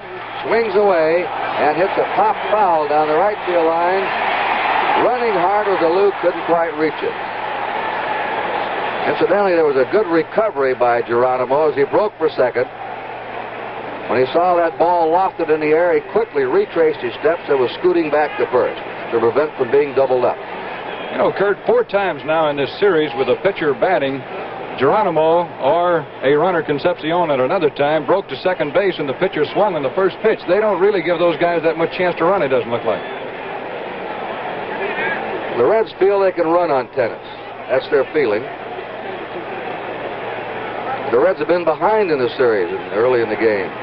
Now that infield in again. 1 strike to Billingham. Menke at third. Pitch out.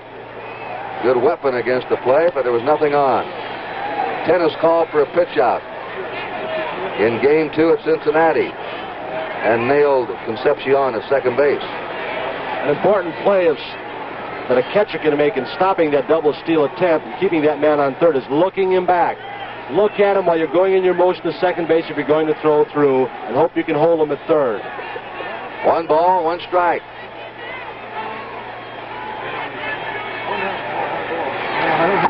Strike 2 to Billingham. A high fastball. Now Dick Green wants to say something to his pitcher, Odom.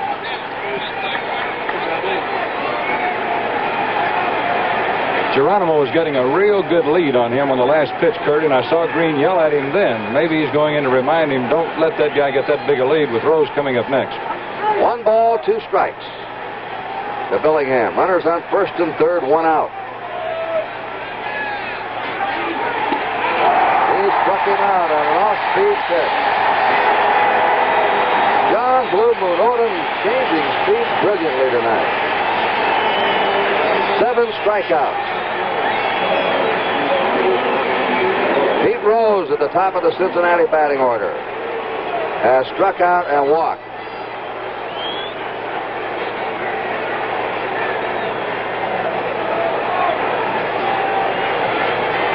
The A's, although they're leading in the World Series 2-0, have made 4 errors in this series to none for the Reds.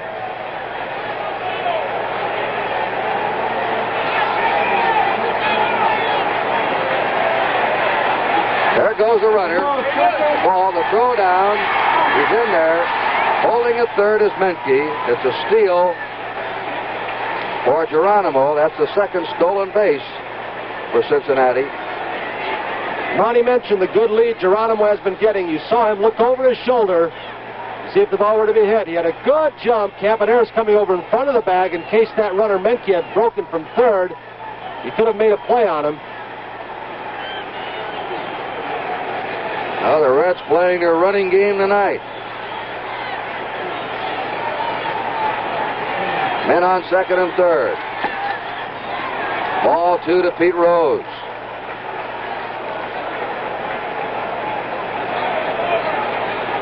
You just joined us. We're in the top of the 5th inning. A scoreless game.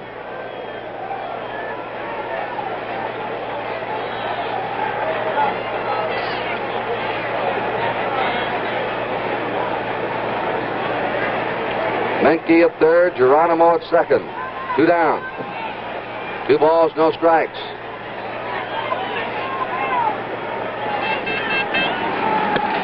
Foul back, fed him a fastball. Geronimo going back to second.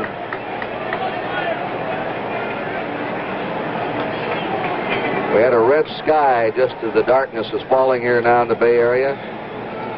Red at night, sailor's delight. We should have a good day tomorrow for the World Series. And tomorrow night. 2 balls and a strike. Foul down the left field line. 2 balls, 2 strikes to Pete Rose.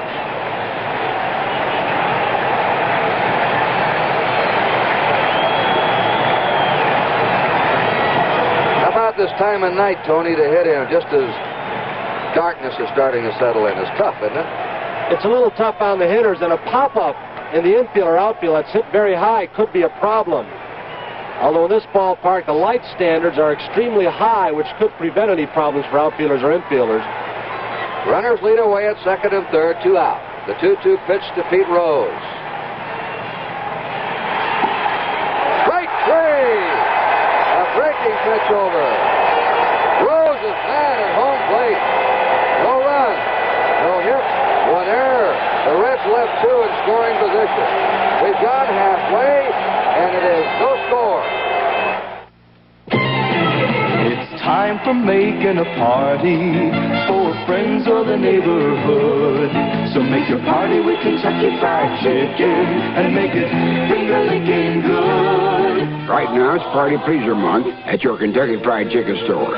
So for any kind of a party, big or small, have a party with the Colonel. America loves what the Colonel cooks.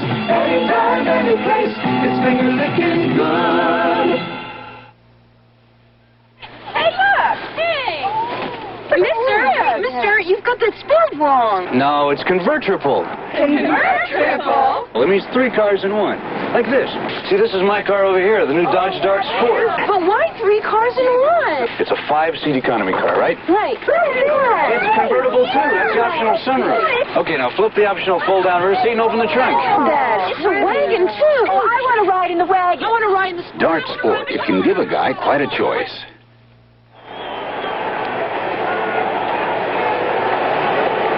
Now, Pete Rose is still steaming as he goes out to left field. That's a National League umpire behind the plate, Mel Steiner, that called the 3rd strike on him.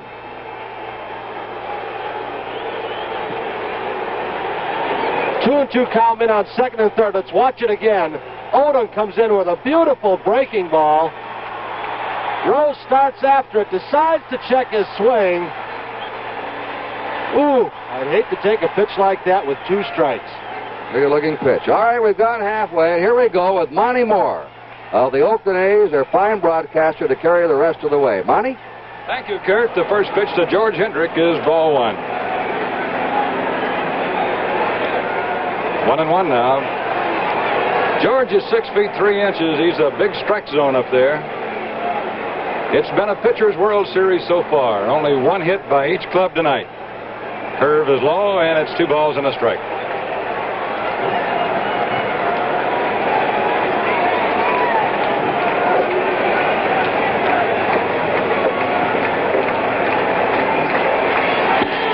Good fastball. You could see a tail on that one. 2 balls, 2 strikes. It's a 0-0 score on Tech. Gene Tennis for the A's. Missed with a fastball, 3-2. Odom has had to pitch out of some very tight situations. Twice with runners at third.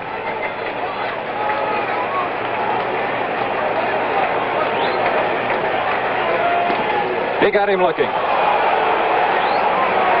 Plate umpire Mel Steiner is giving the pitcher that low pitch tonight, and that is the one you don't get from American League umpires, the pitchers tell me. Monte, 5 strikeouts for Billingham, 8 for Odom. Odom's high this year in a game has been 8 twice. He may exceed his season high before he's done. Gene Tennis. That gives you an idea of how many home runs this guy has hit. 57 in his minor league career, so it was really no fluke that he hit 2 home runs in a game over there in the World Series, other than it just happened to have been a World Series game. Breaking ball misses, and Johnny Bench seems to be unhappy at that call, and someone in the Cincinnati dugout is giving Mel Steiner the business. There they are.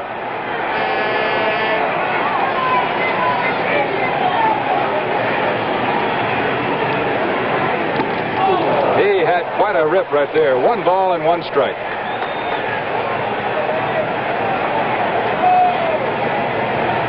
Billingham, a 12-game winner. The Reds dugout area, no coaches or a manager there. Curveball came back and got the strike zone. It's 1 and 2. Billingham's had outstanding breaking stuff tonight. Boy, and that one followed the fastball. Looks like Concepcion standing there. He's one of the hecklers. Again, the curve, and it's dragged foul past third. Both pitchers have had outstanding control with the breaking ball tonight. Down the left field line, one of the A's ball girls, unique in Major League Baseball, picked the ball up and threw it back in. There she is. Debbie Sevier is her name. She's 16 years old. That's the ball, 2 and 2. There's another one on the right field line that chases foul balls.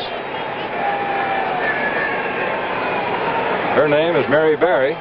She too is 16. 3 and 2 to the second batter in a row. I wonder what the old timers are thinking.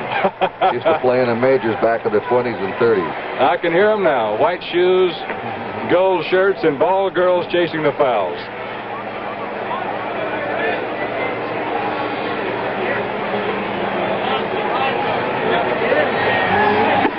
He got him. Strike 3 called, and the batters are just not going for that good pitch around the knees, and they're both getting it quite often in there. Billingham and Odom. That's 6 strikeouts. 3 called, 3rd strikes in a row for Billingham. Bando to end the 4th. Hendrick and Tennis to start the 5th. And now here's Dick Green, who's made the defensive play of the night here. That's the ball. Tony, I remember when you were playing with the Yankees, you used to be very high on a very young Dick Green at second base for Kansas City. One of the most acrobatic second basemen in baseball. 2 balls, no strikes. There's John Odom swinging a heavy leaded bar. Some players use that, others use a donut on the bat. Very unusual to have a disc operation on your back and come back and play in a Major League season. Green has done just that this year at Yankee Stadium in New York on April 24th. Hit a ground ball, broke away from the plate, headed to first base, and just crumpled in a heap. And a herniated disc. They operated quickly. Call strike. It's 2 and 1. Monty, while you're on the subject of those back problems, Eddie Brinkman of the Tigers had back surgery during the playoffs, and we wish Eddie a real speedy recovery for next year. One of the finest shortstops to play in this league in a long time, Eddie Brinkman. It's a ball, 3 and 1. We hated to see him miss the last couple of games of the Detroit-Oakland playoff series, just as we hate to see a Darrell Knowles and a Reggie Jackson. These players play all their lives to become proficient enough to make it to a championship, and you really hate to see them miss. Even Sparky Anderson of the Reds said, I hate to have a series without Reggie Jackson. 3 and 1 to Green. Check swing results in a foul. It's 3 balls, 2 strikes.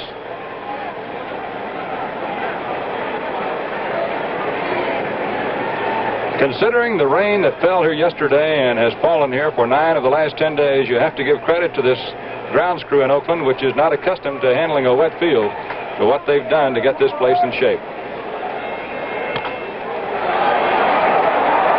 Menke's got a tough play. He can't make it. Green gets the base hit. Dick Green hit right on the fist with a Billingham sinker, and that's what you call a swinging bunt. And let's take a look at it again. Watch Menke again. Remember, we're on the grass surface. On the artificial surface, the ball would have fouled it up. Menke might have had a play. Green no longer has good speed since the surgery on his back. Here's Johnny Blue Moon Odom. He says his grade school teacher gave him the name Blue Moon.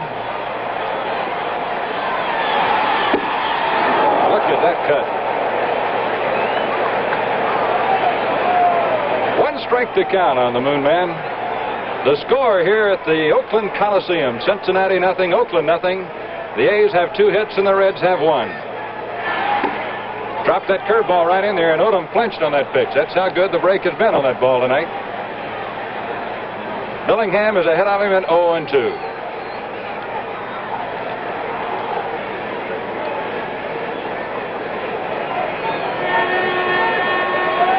Dick Green at first, and they're playing behind him. Cincinnati first basemen have held very few of the A's runners on base in this series.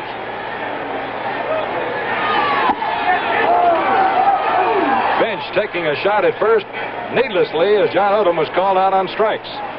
So in the 5th inning, the score, Cincinnati nothing, Oakland nothing.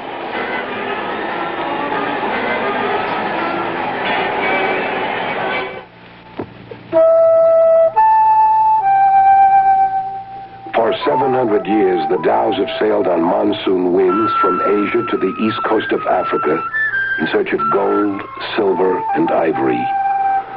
Those that made it through the storms and rough winds celebrated. Times have changed, but the legend of these waters hasn't. One captain welcomes the other, and the celebration begins.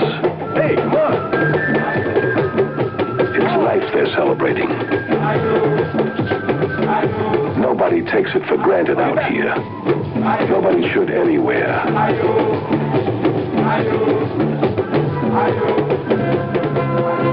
Because it's one time around for every man, and you gotta live it with all the gusto you can. When you're out of Schlitz, you're out of beer.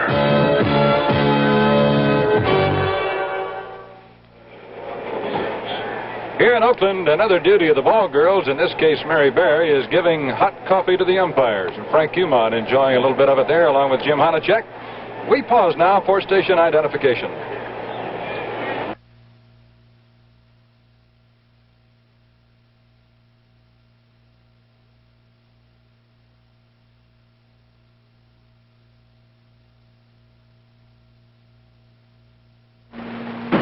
The hamburger will try and get our hamburgers? Well, if he does, I got a surprise for him. I tied a big rubber band to the bag.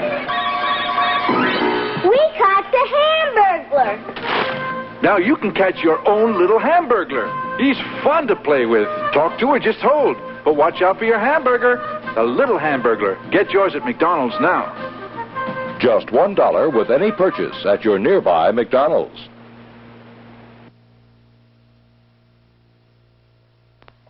Tales of Terror, Sundays at 10:30 p.m. You see, he gets wood on the ball. He struck out only 44 times this year, and the first pitch to him is high for ball 1. Yes, and this year he's averaged being on base about twice every game.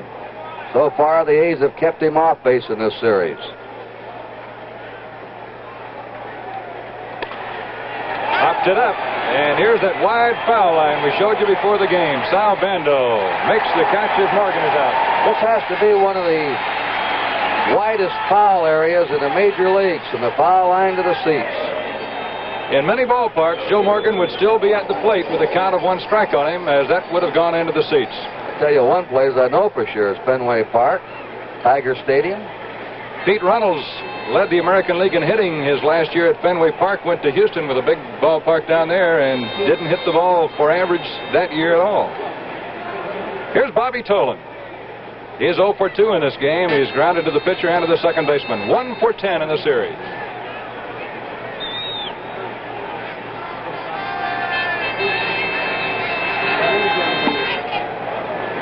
Odom missed with a big rainbow curve of his. Johnny Bench on deck, hoping to bat with someone on.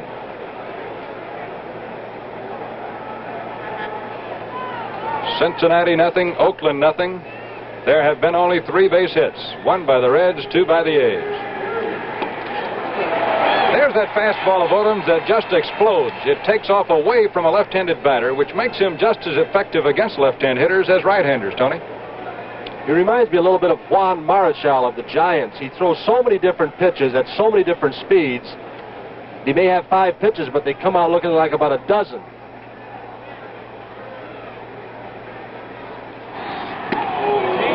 Missing high with it, 2-1.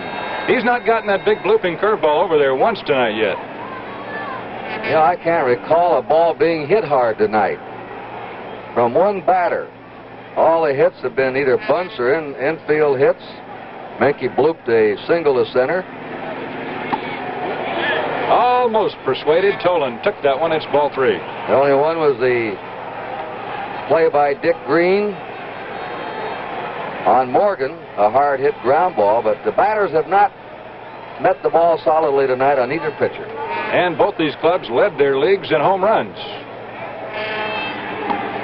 I believe that's right. There's the breaking ball, and they're appealing a strike call by the third base umpire then. The plate umpire, Mel Steiner, asked for help on the request of Gene Tennis, and Bill Howler calls it. So it's a 3-ball, 2-strike count. Third base umpire calls the appeal play on a left-handed batter. The first base ump on the right-handed batter. Tolan fouls it off, got out in front of that changeup. The A's hit 134 home runs this year, and the Reds 124. The A's led the American League, but Cincinnati was just 5th in the National League in home runs.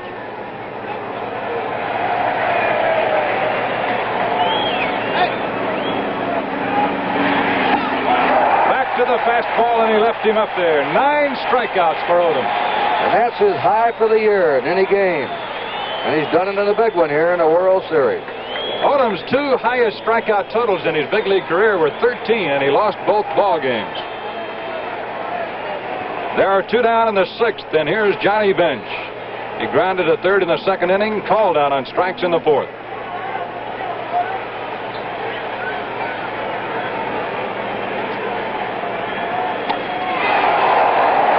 He went after that one.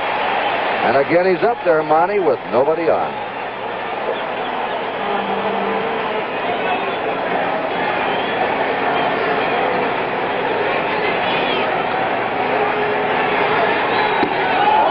Got it over that time. Called strike 2. Monte, Odom's motion has the Cincinnati hitters completely fooled. No matter what pitch he throws, off-speed, fastball, he's putting so much physical effort into it. The shoulder, the arm, and then the ball comes after it all. Back inside with a blazing fastball. Odom's story this year in spring training was certainly one of a heroic performer. He came to spring training, and Dick Williams told him, John, you right now are not on our ball club. You have got to make it. You've got to prove to me you can throw the ball hard. First time he's thrown the sidearm curveball, and he caught Bench looking. With his 10th strikeout of the night. And we go to the last half of the 6th inning. The score, Cincinnati nothing, Oakland nothing.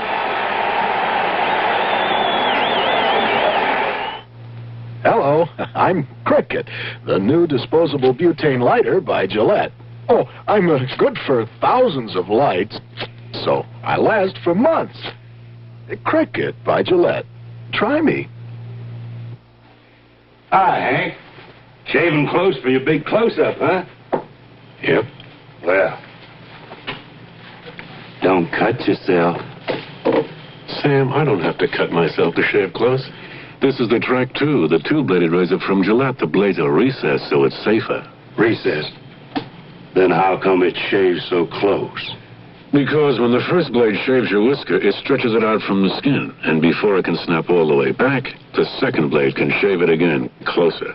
What if I went back again with my one-blade razor? The whisker snaps back too fast. Gee, that's a great shave. And that's not even my good side. The Gillette Track 2, the 2-bladed razor. If you need trained people to keep your business growing, hire veterans. When you hire veterans, you hire experience.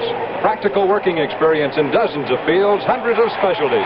Find out more. Contact your local office of the State Employment Service or the Veterans Administration. Don't forget, hire the vet. That's action. Hamilton, the left-hander, Locker, the right-hander, but I'm sure, Monte, they're just tuning up. They're not warming up for this ball game. Right, here is Bert Campaneris to start it off, and he looks at a breaking ball outside. Dick Williams and Bill Posdell, the A's pitching coach, like to have their bullpen crew warm up in game-type situations, even if they are not going to get into a game. And I'm sure that's what's going on out there now. Hamilton and Locker have not been in a game, and they're just working out. 2-0. Tell you, Campy Campaneris is mighty hard to walk. He likes to swing that bat, and as small as he is at 5'9", he doesn't get many walks during the course of a year, but he went up there this time. Looks as if he went up to take. He is 2-0 now. Ball 3. Remarkable thing about him, and you were there, look at him, only 5'9", one of 3 players in Major League history to hit 2 home runs his first 2 times at bat in the majors. And he was the first modern-day player to play all 9 positions in a game. He got the walk. Campaneris also runs to first base, but he might do it for a different reason than Pete Rose. Campy says, when I get on first base, I like to run to loosen my legs up to steal. Here's Matty Alou. And this Oakland crowd goes wild when Campaneris gets on the bases. You'll notice he puts a golf glove on his right hand after he leaves the plate. And the reason is he slides and drags that right hand.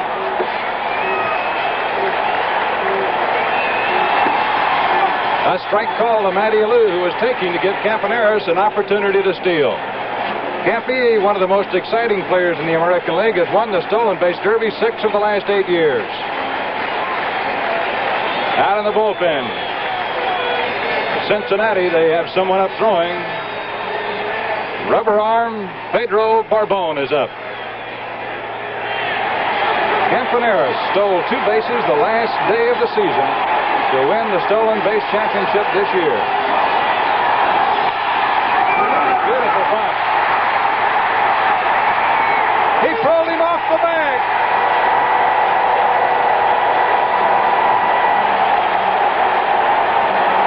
The throw down at second base to the center fielder, and Campaneris goes to third.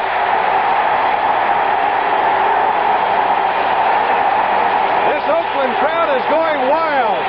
And I'll tell you, Matty Alou kept Campy Campaneris from being picked off right there. Matty Alou, the runner at first, saw the center fielder Tolan coming in behind Campaneris at second. Watch this play now. Here goes Campy out of the bunt. Bench was out like a tiger to get that bunt. And now watch Campy. And now Bobby Tolan, the center fielder, is going to sneak up into your picture. Here he comes. Ball's thrown wildly as Tolan tries to make the save. Campaneris goes into third base. I believe there will be 2 errors on that, Tony. One on Johnny Bench for the throw, and then one on the throw down to second base.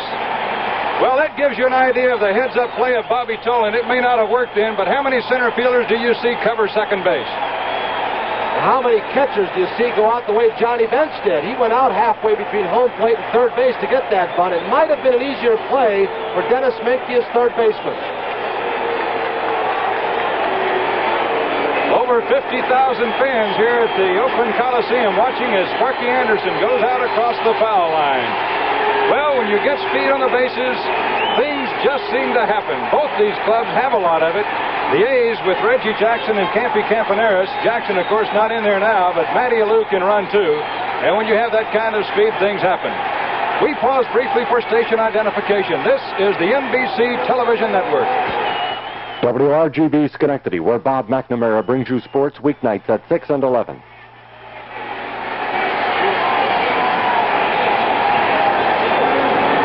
Are going to be on Johnny Bench for the throw to first, allowing Alou to be safe, and on Joe Morgan, the second baseman who was covering first on the throw back to second. And I honestly believe had not Matty Alou seen Bobby Tolan coming in behind Campaneris, they would have had Campy at second base. All right, Anderson leaves. Dick Williams, meanwhile, had come out of the dugout and gone to home plate to talk to his batter, Rudy. And the Reds now are going to bring the infield in. The runners on first and third, nobody out. Interesting to see what they do. Morgan is playing in the position whereby they could get the double play if they don't have the runner at the plate.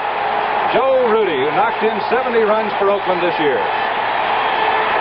Good sinking fastball by Billingham, right where he wanted it. Campaneris leads off third. He's 90 feet away. And he is indicating to Joe Rudy, get a high pitch to hit. Billingham may not give him one. Left side of the infield is in halfway. They could go to the plate, or they could go to second and turn the double play. Breaking ball misses. It's 1-1. Runners on the corners at third and first. Campaneris at third, Alou at first, with Perez holding against him.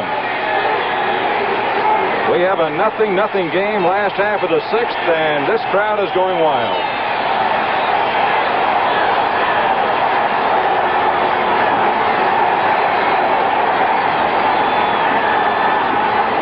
Good curveball. Rudy misses, strike two. That's been Billingham's pitch tonight. That's been his out pitch. Mighty big out right here. If he could strike out Joe Rudy, one of the toughest strikeouts on the Oakland lineup. Dick Williams, the A's skipper. Think this is an easy game? On deck, Mike Epstein. Williams didn't have an easy time getting to the playoffs in the American League. The A's had to win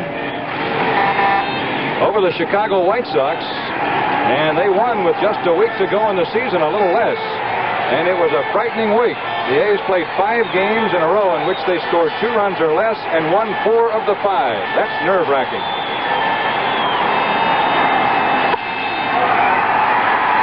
Campaneris makes it there. Menke goes to first and gets the out. A fine play by Dennis Menke, and heads up base running by Campaneris. Campaneris played that one beautifully. Menke stabbed at him first. Now watch him here, Tony. Very quick. He has that good speed, but you've also got to have good judgment to be a good base runner. Right over the bag to Menke. Tries to make the tag, but as you can see, Campy had slid underneath the tag. And they're going to walk Mike Epstein to load the bases and pitch to the A's captain, Sal Bando. Mike Epstein, the leading home run hitter on the Oakland Ball Club this year with 26. And he also hit 2 in the playoffs. So the Reds are going to play for the double play. You know, Tony, that's one of the toughest plays I guess a base runner has. To be a runner at third and have the ball hit on the ground, your natural instinct is to go to the plate. And to be able to get back as Campaneris did was really something. Well, he's got that judgment along with the speed. Instinctive, good base runner. Now Jack Billingham in his biggest jam. Bases loaded, 1 out, Sal Bando, who has led the A's in runs batted in 3 years in a row.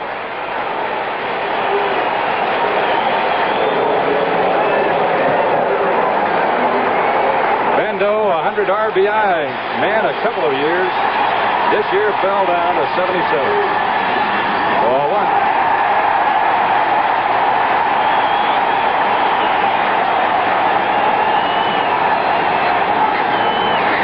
Reds infield is back all the way now. They're going to go for the double play. We are scoreless. Last half of the 6th inning. Double play ball. Morgan, Petrini to Perez, and they did it, the double play. In the 6th inning, no runs or hits. There were 2 errors and 2 left on, and the score remains Cincinnati nothing, Oakland nothing.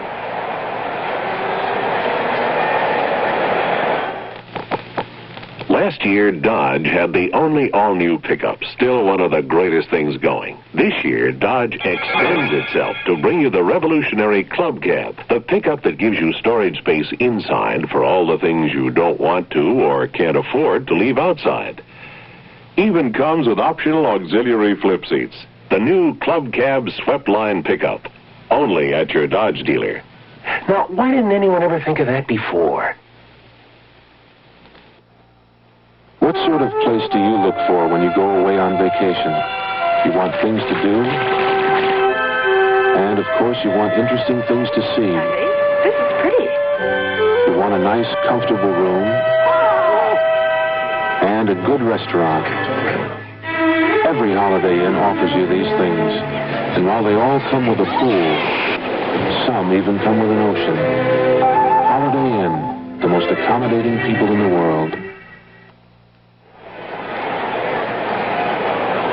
As we go to the top half of the 7th inning, Jack Billingham survived a major crisis, and what a pitch he made to Sal Bando then. He had to get a double play pitch, and he hit him right on the fist with a good hard sinker. And there are the Cincinnati rooters, many of them Cincinnati Reds players' wives.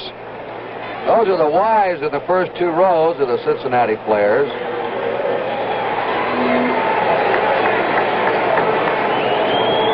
Billingham's wife, the girl that just was leaning over to her right. Here's Tony Perez. He is flying to left. He is struck out.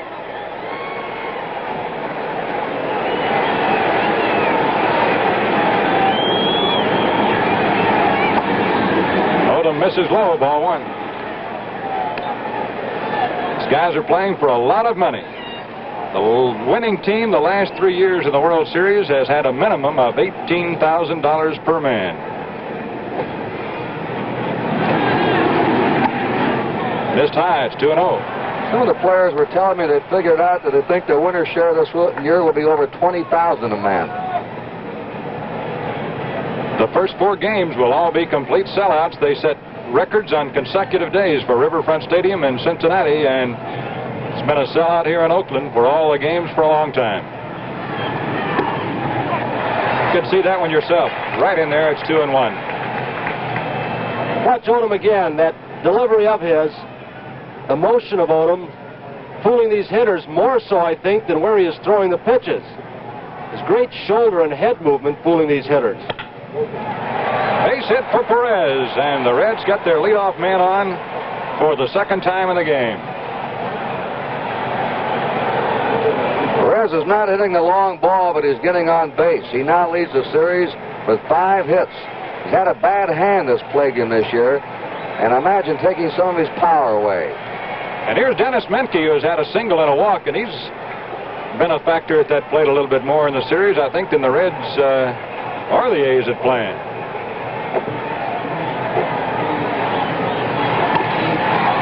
Fine bunt. Odom has only 1 play. That's over to first. Epstein covering, and Perez moves to second on the sacrifice. Menke can do things well. He is basically very sound fundamental baseball player, and that's one of the reasons that Sparky Anderson wanted him.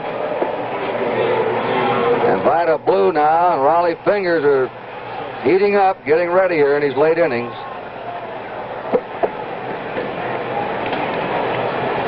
When those 2 guys get up, it's not just for a workout. That is the business. Skipper Dick Williams with his lineup card right behind him. The Reds are a base hit away from breaking a scoreless tie. Cesar Geronimo. 0-1.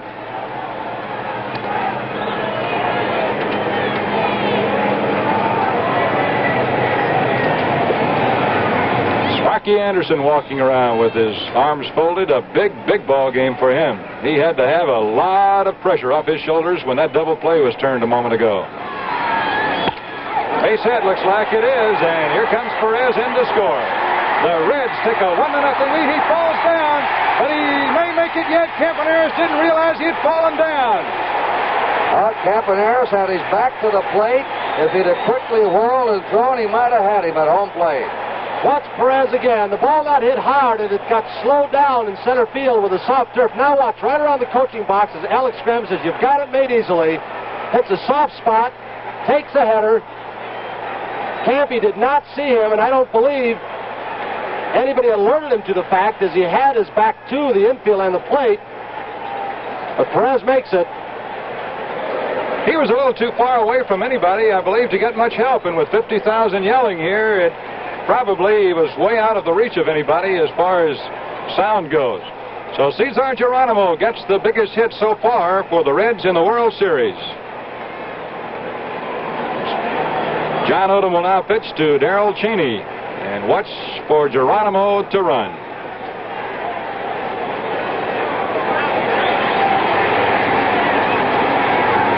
Here's Odom's quick move, and he has one of the quickest of any right-hand pitcher in the league. Scouting reports of both ball clubs, of course, dwell quite a bit on that type of thing, so they know Odom and about his move. Cheney hits one in the air to center. That's George Hendrick working on it. Geronimo over halfway. The second goes back to first. 2 down in the pitcher. Jack Billingham comes up. They have Concepcion out in the bullpen for Cincinnati. They had him up throwing a little bit down there, loosening up. They use him out there in case they hit for Cheney. And Concepcion will go in for a pinch runner and take over the shortstop spot. But Cheney's going to come out in the last of the 7th to play short now. That run scored on John Odom was the first earned run he had given up in the last 25 innings.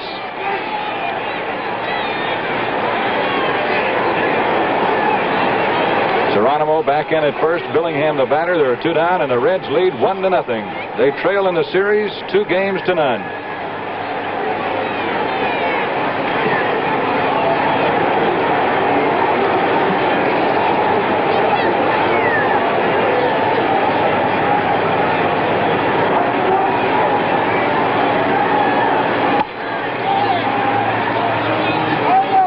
Foul ball. Until a ball crosses either first or third base, the home plate umpire calls fair or foul. Once it crosses the bag, then the base umpires call fair or foul, and that was called by Mel Steiner, the plate umpire. It's Frank Umont standing right behind Geronimo and asking for time as there's a ball on the field out and left out of the A's bullpen.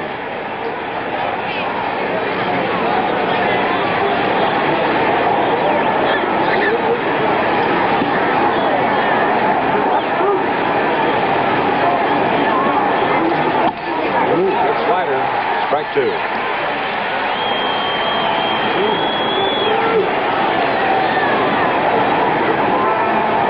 Fundamental baseball here, and this the 7th inning for the Reds. A leadoff single by Perez, and Menke laid down the perfect bunt, moving him up for Geronimo to knock him in. Billingham went fishing. He chased a bad one there. Fouled it away. Mr. Hustle. Pete Rose on deck. And that's big Ted Klazuski behind him, filling up a big part of the screen. Always did, always will. He used to play with those torn-off sleeves to show you those muscles when he was a player, didn't he? It's like a pair of oak trees hanging out of his shoulders. They say he is an outstanding special batting coach for the Reds. 2-strike count on Billingham. He got him. Johnny Odom with his 11th strikeout, but as he goes to the dugout here in the last half of the 7th inning, he finds himself trailing in the game. It's Cincinnati 1 and Oakland 0.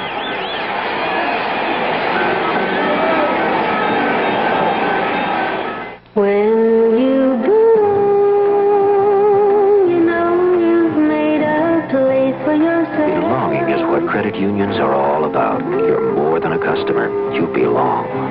When you bloom, it all belongs to you. Join your credit union. That's where you belong.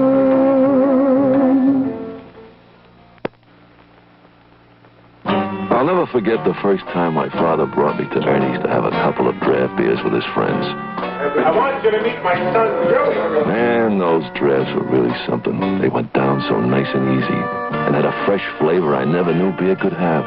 And what I liked about draft beer then, I like now about Peel's Real Draft. Peel's Real Draft, the kind of beer you first loved. John Chancellor's clear and incisive reporting and the lively commentary of David Brinkley's Journal make the NBC Nightly News Television's best, right here on NBC. Well, from center field, you're looking in on George Hendrick, the A's center fielder, playing because Reggie Jackson is injured. Billingham starts him off with a curve, and Hendrick rips it in the air to left center field. It should be caught. And Bobby Tolan crosses over behind Pete Rose to make the catch. 1 down in the last half of the 7th inning.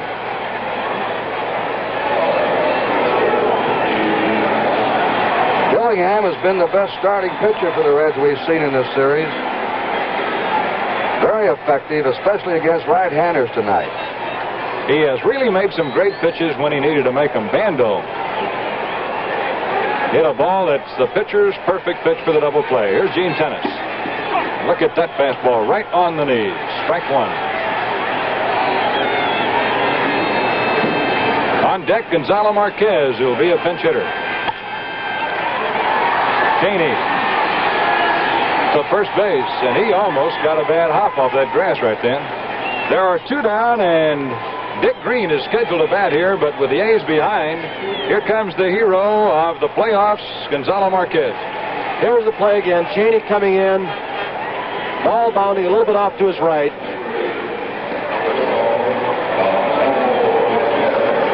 The pinch hitter for the Oakland A's is Gonzalo Marquez, he didn't play at all last year in baseball. He felt he should have been in the major leagues, and when he didn't get a major league contract during the winter, he didn't even show up. He held out all last year, but came back this year and played.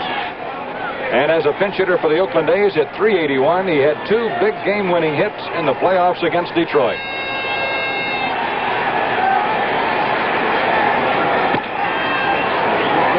Fouled off the right side. It's 1 ball and 1 strike on Marquez.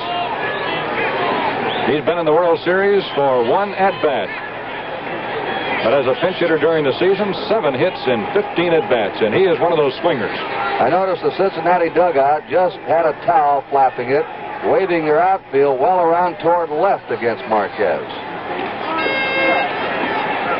Breaking ball is low. It's 2-1. Bobby Tolan is well over in left center field, leaving a gaping hole in right center. The Reds dugout. They've got to be feeling pretty good right now. They lead 1-0. Jack Billingham, at whom you're looking, has really spun a beauty tonight. That breaking ball. Shortstop Cheney broke to his left as that pitch was on the way to the plate then. Oh, he's playing Marquez almost as if he were a right-handed pull hitter.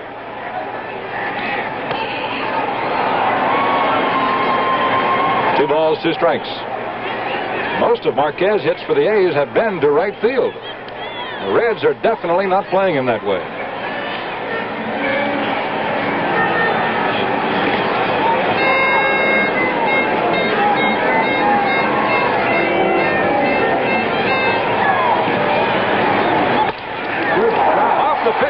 They may get a break there. Morgan didn't get him.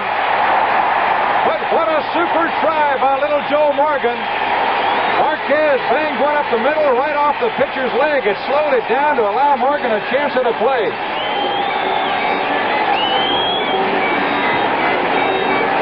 Ball deflected by Billingham. Just slowed it up a little bit. Look at the acrobats by Joe Morgan. Now we've got some changes, Monte. We're going to have a pinch hitter, Mike Egan, who this year for the Oakland A's hit .329. He's one of the best defensive first basemen in the game. A very good hitter. We're also going to have a pinch runner at first base, a young fellow by the name of Alan Lewis. He is known as the Panamanian Express. Lewis stole some big bases for the A's. He's strictly a pinch runner. He was put on the roster when Jackson was off. Lewis has been thrown out once in this series trying to steal by Bench. There's a drive into center field. Tolan coming in. He's got it. And that's the 3rd out. So the A's shot a couple of pinch hitters and a pinch runner there in the 7th. And as we go to the 8th inning, the score is 1-0 Cincinnati. Major League umpire Bill Haller, give us the one word that best describes that El Producto cigar. Good taste. Mild. I have to go along with mild. Hey, Bill, what are you talking about? El Producto's got flavor. Flavor's the word. Kenny, mild's the word. Your taste buds must be going blind, Bill.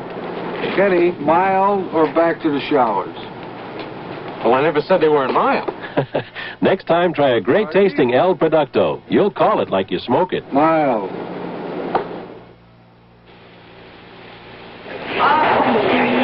Hi, I'm Joe Garagiola. Now, to most of you, this new Dodge Charger might seem just too good-looking to be practical.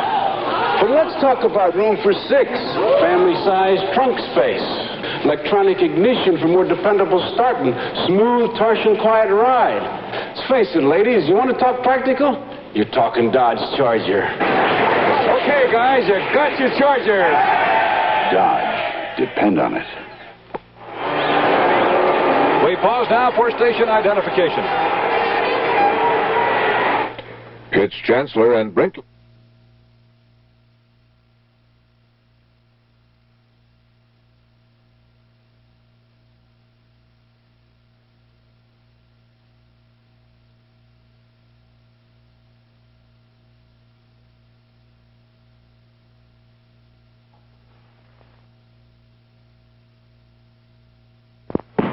You're watching a heavyweight at work. Notice the power behind every blow. Here's another heavyweight, the Gilson snowblower with power to send the deepest snowdrift flying. The Gilson snowblower is extra heavy, and in snow, heavier is better. The Gilson heavyweight, a great machine to have in your corner this winter. Step into the ring with a heavyweight at your Gilson dealer. B&B Equipment, Gloversville, Little Engine Shop, Saratoga Springs, Shaker Equipment, Latham. WRGB Schenectady, your television news station. Diving stop by Kubek. Not a bad way to break into a ball game. Kid Kubek showing some more great defense, and what a game this has been. Remember, it was Kubek who made the game-saving play in the first ball game when he made a fine play charging Rose ball, and once again he takes a hit away from Pete Rose, diving to his right. And that's why Dick Williams has been unafraid to wheel his second baseman. He has 4 of them who can play just like that. Morgan takes high for ball 1. Monty, let's give a tip of the hat here to Blue Moon Odom. Went 7 innings, struck out 11, gave up only 3 hits and 1 run. He left the game behind, though. Morgan takes a blue blazer. It's 2-0. Billingham's been just a little bit better. Boy, this has been a very, very fine baseball game tonight. Excellent pitching and defense, and that's the name of this game. Right, misses high to Morgan. It's 3-0. Blue, in the playoffs in the World Series, has pitched a total of 5 innings out of the bullpen, or 7 2/3 innings in 5 appearances, and has not given up a run, and only 5 hits. Strike, come back, Morgan.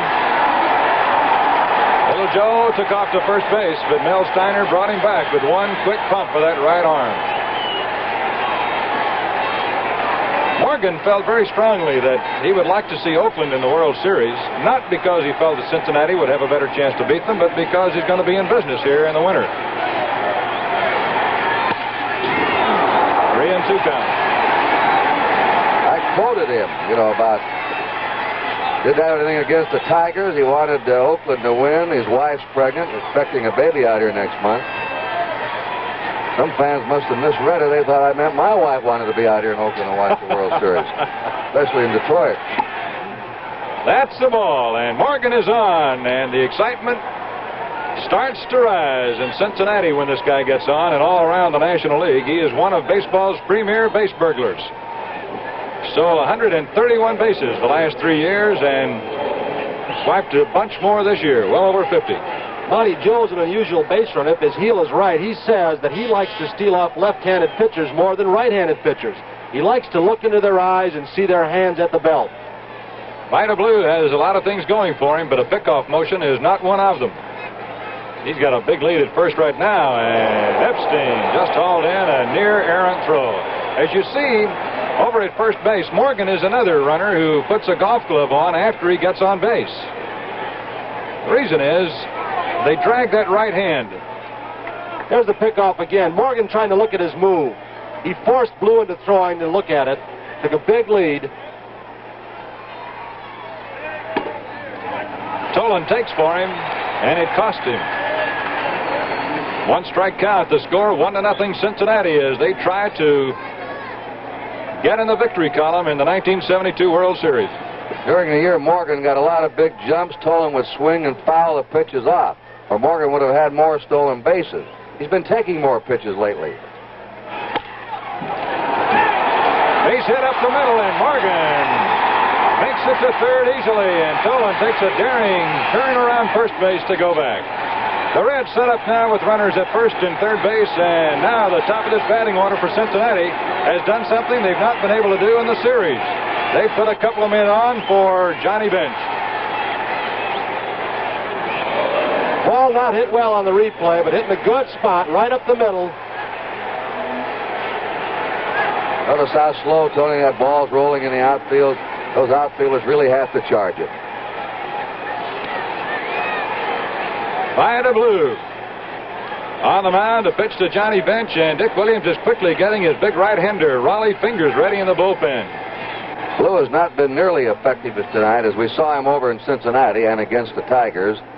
And you have Bench, Perez, and Menke right-handers coming up.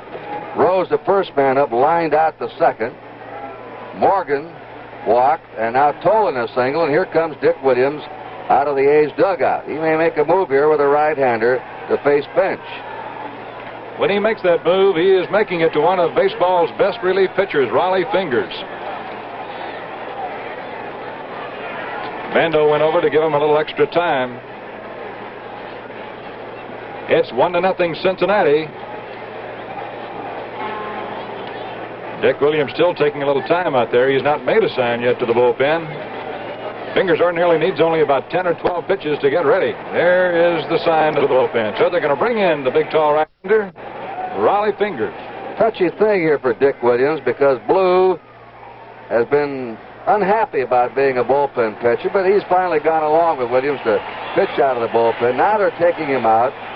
Blue, of course, has been unhappy all year after a bitter salary holdout with owner Finley, but Williams hopes he's going to understand. He's going and coming on his Fingers, and we have a break in the action here at Oakland. The score in the 8th inning is Cincinnati 1, Oakland nothing.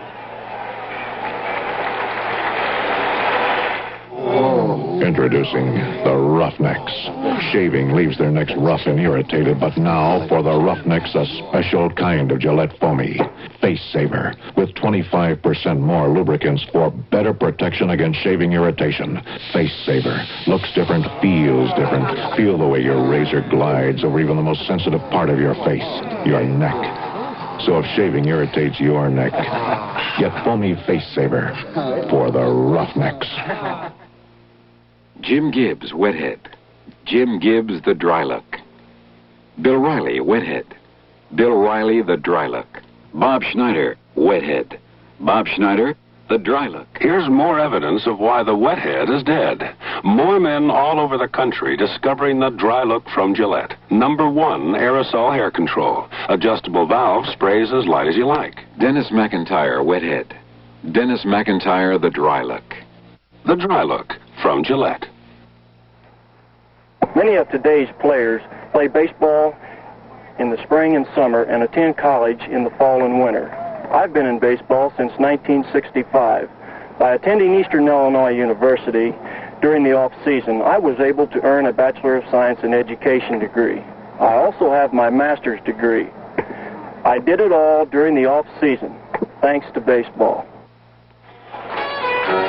Preceding announcement made on behalf of Major League Baseball. Raleigh Fingers, 11 wins, 9 losses. Really tough on right-handed batters especially. Is now in to pitch. And here we go. The Reds runners on first and third.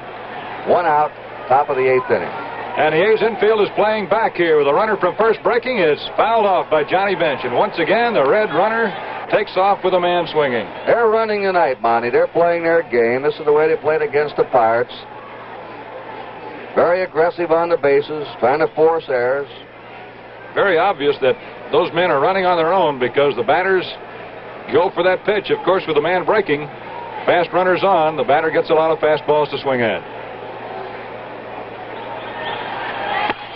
Bench pops it up, but it's going to be in the seats.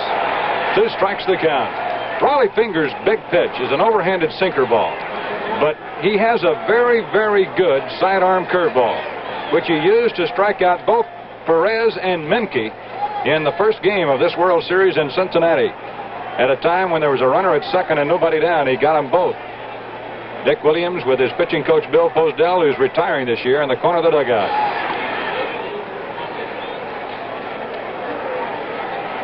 The Reds have a couple of tornadoes on the bases. Morgan at third and Tolan at first.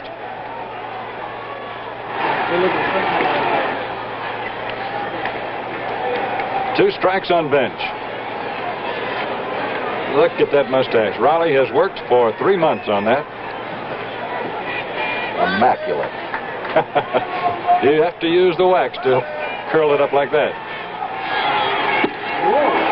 Very, very close.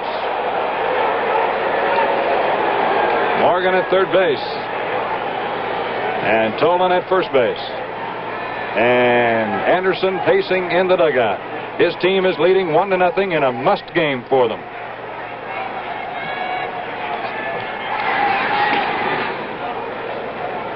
You wonder in this situation sometimes, Kurt, if the pitcher makes the throws over there because he doesn't want to make it to the plate, or if he's nervous, or if he really wants to hold the man on. There goes the runner. And it's taken, and the runner steals second easily. That takes the double play away. A mighty big stolen base, and done very easily. And that's the third stolen base tonight for Cincinnati. Oh, he couldn't have picked a better pitch to go on. A sidearm curve to the outside. Now let's see if he's going to pitch to Bench or walk him. First base is open. Count is 2-2. The right side of the infield comes in. The left side stays back. They've got to try to cut this off. Tennis did not hold on. Bench foul-tipped the ball, and Gino couldn't hold it. That would have been a gigantic strikeout. You can see Tennis uses the kind of a mitt where he has his finger, the index finger, sticking out, and the mitt is made for that. If he turns it over, you'll be able to see what we're talking about. It has the flex in it that Tony was talking about a little while ago. There it is. You can see that mitt is made for the finger to be stuck out of. So many of the catchers were putting it out there anyway. They just made a mitt for him. Bench had a big cut at a fastball. It's 2-2.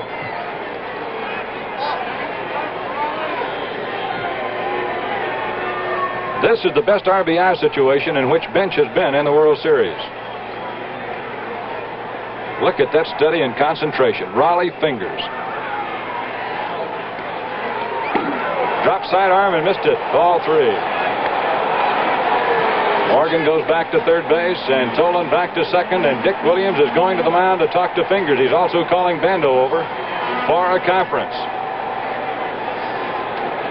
Big thing that Fingers has got to do here is not throw one that Bench can hit out of the ballpark, because first base is open, and if he loses him, the worst thing that could happen is that Perez could come up, who's one of the best RBI men in baseball, but they also have the double play set up if he comes on. Monty, you know, I'm wondering something. I haven't seen the A's as often as you have. Should Tennis step out to give the appearance, I don't know if it's going to happen, like they're going to intentionally pass Bench. Do they have a play where he might sneak back as we look at Perez on deck and try and strike him out?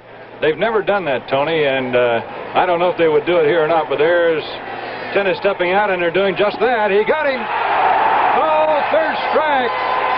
Excellent call, Tony. That's the first time that the A's have made that play since Dick Williams has been here.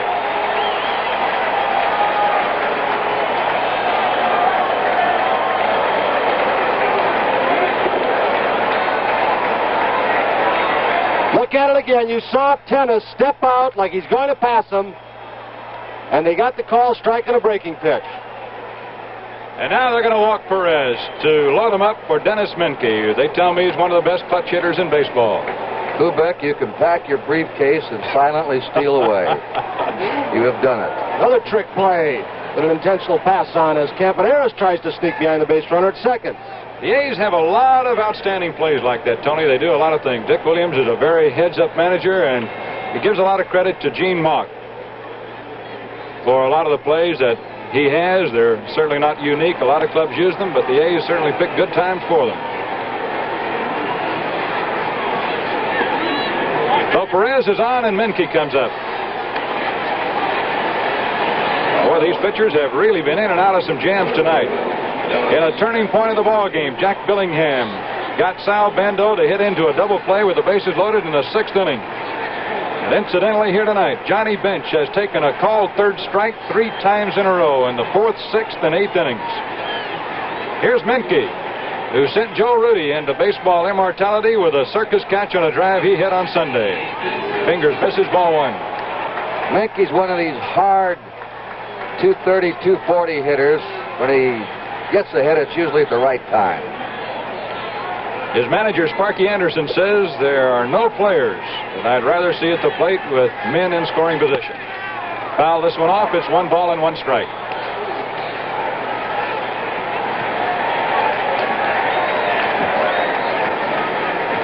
His top game this year was 5 runs batted in against Atlanta. 1 ball, 1 strike. No place to put him. Fingers has got to go after him. Missed high with a curve. It's 2-1. He has 1 more pitch of grace, you could say. If he misses on this one, it'll really put the pressure on. Look at the infield. They are back here. 2 down. Foul back into the crowd. 2 balls, 2 strikes. I noticed down in the Cincinnati bullpen, Monte, their left-handed swifty Tom Hall is starting to loosen up. This is the big game, and Sparky has had very few complete games out of any pitcher this year. They've had only 25 complete games, and Tommy's been in a bunch of them. Fouled off. Fingers trying to jam Menke. Thrown it hard twice. You think this isn't a taxing game on a man's nerves? Look at Sparky Anderson with his head down. Is he praying or concentrating? Or just letting the juices boil? And the A's dug out the same. Fouled off again. And a string of fouls doesn't do anything for the nerves other than just prolong the agony. The bases are loaded. Top half of the 8th inning. A base hit here could break it wide open. Cincinnati is leading 1-0. Raleigh fingers. That ball might be caught. Epstein near the stands. Went into the stands, but so did the ball, and Mike couldn't get it. So the big fella gave it everything he had. A lot of room there. Epstein, with his eyes glued to the ball, does not see the upcoming stands and the tarpaulin, which is rolled up just beneath those stands. Here he goes after it into the stands. The fans reaching up, just out of his reach. That's the way he used to hit the line when he played fullback here at the University of California. 2 balls, 2 strikes, bases loaded. That one is closer to Epstein. Kubek is going over, may run him off the play. He does. The A's have a rule that they run Epstein off anything over that way that they can because of his contact lenses. So Raleigh Fingers did quite a job in the 8th inning and gets a pat on the back from the skipper, Dick Williams. The score, Cincinnati 1, Oakland nothing.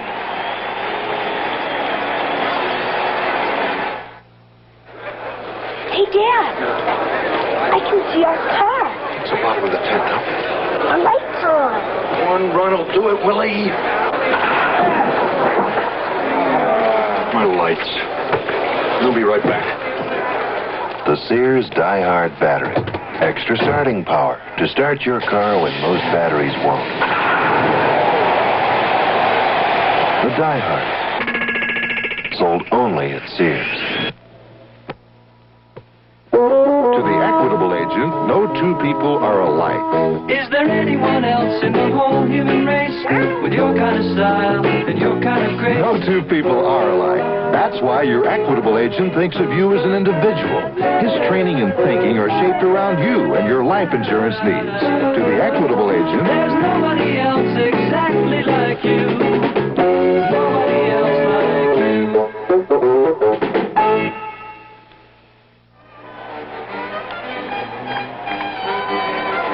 Let's look at that big play with men on 2nd and 3rd to get benched. Tennis, you can see, signaling for a pitch out. 3-2 count. The play was actually made before this happened when Dick Williams went out to the mound and very dramatically pointed to first base and said, "Put him on." And Bench completely surprised by a breaking ball from Fingers. Now as we go to the last half of the 8th inning, it's the top of the Oakland A's batting order. Campy Campaneris, who has been on base 1 time in this game.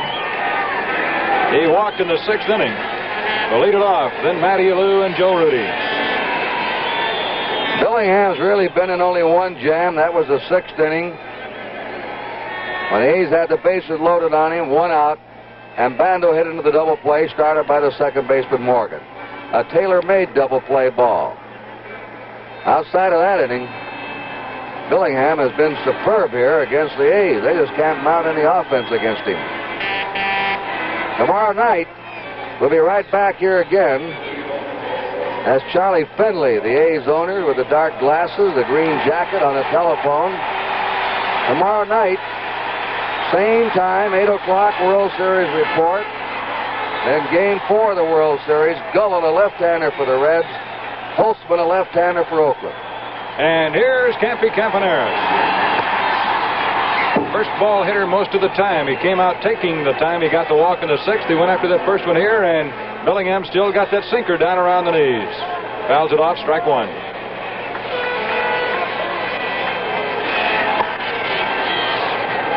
Curveball then, and it's fouled away. There's Jerry Adair, coach at first for the Oakland A's, and Jerry was on Dick Williams' pennant-winning club in Boston in 1967.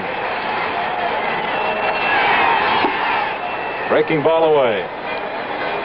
The attendance here tonight, 49,410.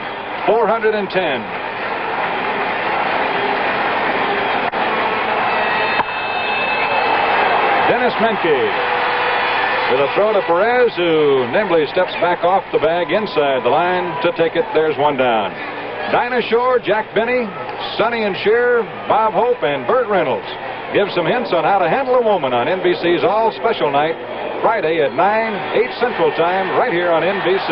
Reggie Jackson is sad. He always had a dream of playing in a World Series. He's injured in a dugout, and he has to watch. Here's Matty Alou. A strike call. Matty played in just 31 games with the A's at the end of the year, but the A's won 22 of those 31 games. Many of them because of hits he had. One ball and one strike. He hasn't hit the ball in this series. He hasn't hit the ball sharply at all.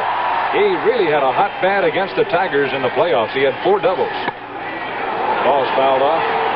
They give him all of the right field line here. The Reds, of course, you know him well. Their right fielder, Geronimo's playing well off the line over towards center, and their center fielder, look at that gap. And look at the gap between the right fielder and the center fielder. And he drags it to the first base side, and it's foul. Just barely had a near collision right there.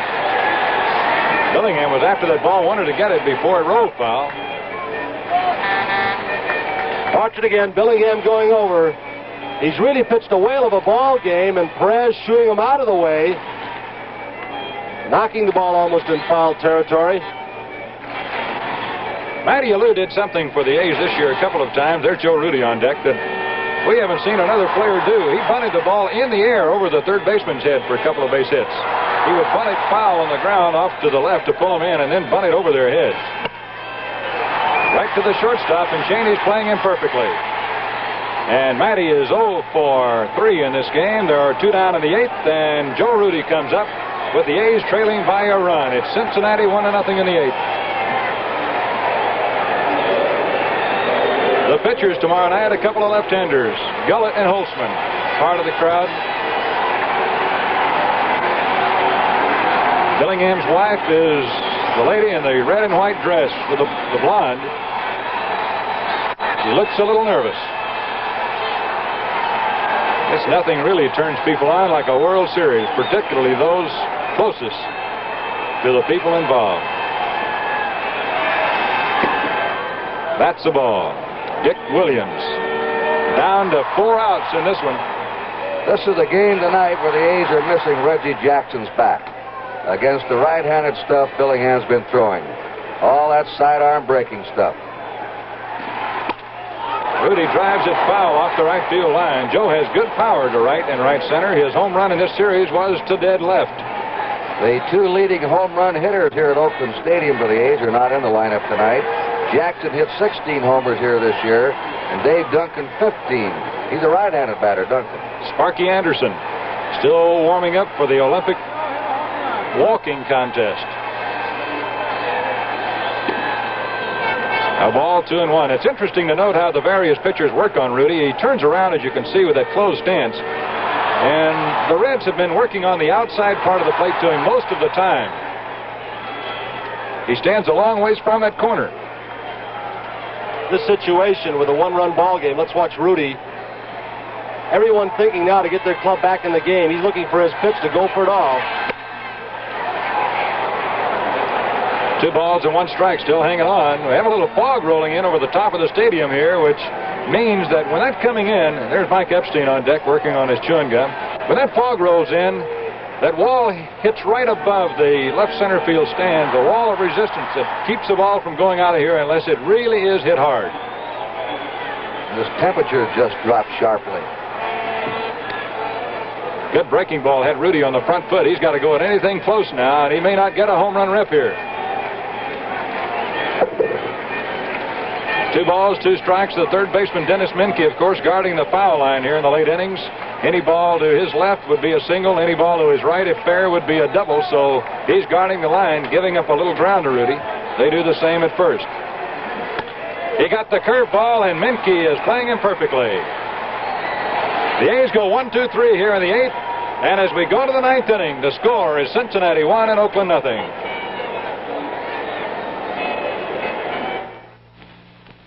Now, for all tradesmen who have something to get off their chests, Dodge extends itself to bring you the Club Cab Swept line. The pickup with storage space inside for the things you don't want to leave outside. From Dodge. Depend on it. And you can depend on the Club Cab for more dependable starting, thanks to Chrysler's electronic ignition, plus great ride and handling because of independent front suspension. The Club Cab Swept line at your Dodge dealers now.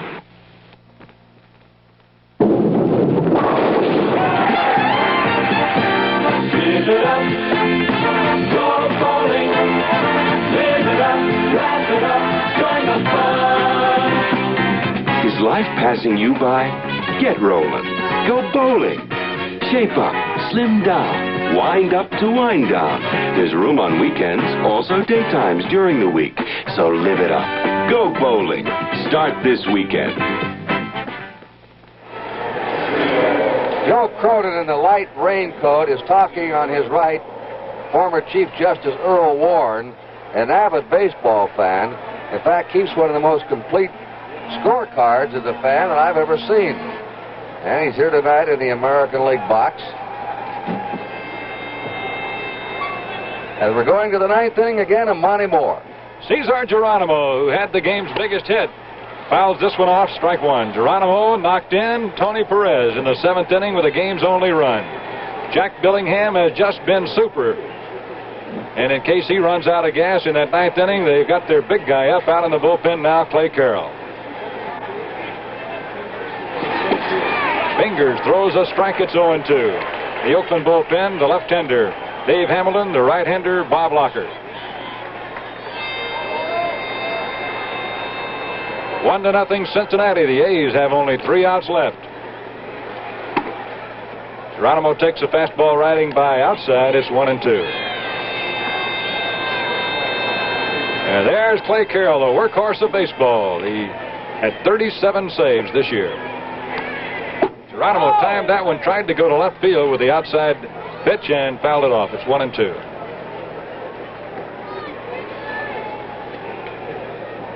Monty, you've watched Dick Green a lot during the year. He cheats a lot on certain pitches, doesn't he? Second base. On left-handers in particular, Fingers threw that ball by Geronimo. Kubek seems to pick that up from him. He's doing it a little bit too. He's in the game now, of course, and he was moving on the changeup to his left while the ball was coming in. It's an educated guess that makes them do that. They see the sign, of course, and the slow curve ball. He figures if it is hit, it's going to be hit to his left, so he breaks. And the secret is, of course, not to tip it off too soon to the batter. If the batter sees you moving too soon, it's all over. Here's Cheney. Strike on that outside corner. 13 Cincinnati batters have gone back to the dugout on strikeouts, but they are leading 1-0. Fingers taking a shot at the inside corner, misses. It's 1-1. That's the all-time strikeout record by a pitcher in a World Series game, held by Bob Gibson of the Cardinals, 17. Got to look at the sinker then from the center field camera shot, which is one of our favorite ways. It's a shot that the fan in the ballpark really doesn't get very much, unless he has some very powerful glasses, and you can really see how a pitcher works on a batter here. He made a perfect pitch then to the inside, and Epstein traps the ball, steps on the bag. There are 2 down. As today's host, Frank McGee, looks into the history of change in country music when the Today Show visits the Grand Ole Opry in Nashville, Tennessee this Thursday morning, right here on NBC.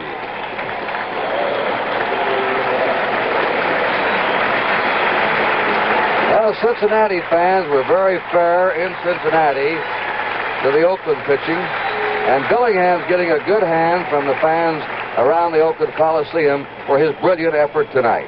Absolutely, Andy. You'll love to see it. Fouled it off, strike one.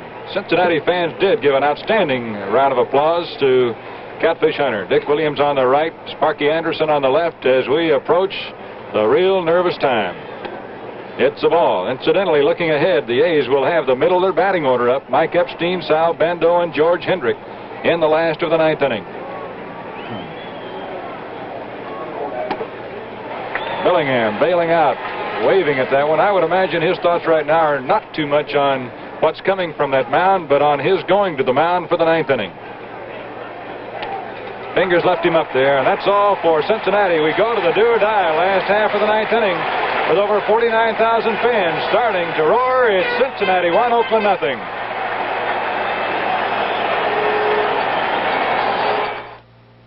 Hey, two guys are out to get your car. First, it's winter. He wants to freeze you to death. Then comes summer. He wants to boil you over. But you can beat them both with Prestone 2 Winter-Summer Formula. Fights winter freeze, fights summer boil over. Prestone 2 with its patented new anti-corrosion formula. If you can't trust Prestone, who can you trust? Sorry, boys. No riders. Merrill Lynch is bullish on America, and we've got 29 different ways to help you share in America's growth. Like municipal bonds, we can show you good quality municipals paying interest of 5% and more, free from federal income tax. Ask us about municipal bonds, almost any kind of investment. Merrill Lynch has 29 different ways to help you share in America's growth. Merrill Lynch is bullish on America. It's the ninth inning, and the crowd is going wild as Mike Epstein, who hit 12 home runs here at this ballpark this year, including one in the playoffs, steps up to face this man who has pitched the ball game of his life, probably here tonight, Jack Billingham. In the A's dugout, Dick Williams talking to Bob Locker. Epstein will really look him over, you can bet on that. For a power hitter, he takes more pitches close than just about anybody I know in the league. And they're running that ball away from him. You can see Billingham's idea here is to keep it down. Very few low ball power hitters around. It's 2 balls, no strikes. Epstein has walked twice in this game. The red dugout ready to spring on Billingham if he's able to get him out. Ball 3. And Sparky's going to go to the mound. I would imagine there's a little nervousness out there right now in Billingham's part, Kurt. Well, there has to be. This is the vital game for the Reds. They lost tonight. They'd be 3 games down, an almost impossible task. Not impossible, but what a job ahead it would be. Tom Hall in the bullpen, the left-hander, in case he's needed. Billingham led the Cincinnati staff in shutouts during the season with 4. Now he has a right-hander, Carroll, out there also, and he didn't like the way Billingham threw those 3 pitches, dropped behind Epstein 3-0, and this man saved him 37 times during the year. When you have money in the bank, go for it. Well, when they've got one like this, they certainly have to cash in on it. This man, I would imagine, is definitely a strike thrower. Most good relievers are. I haven't seen that much of him. Billingham trying to get a little too fine on the left-handed hitter. There's a break in the action here in Oakland. The score, Cincinnati 1, Oakland nothing.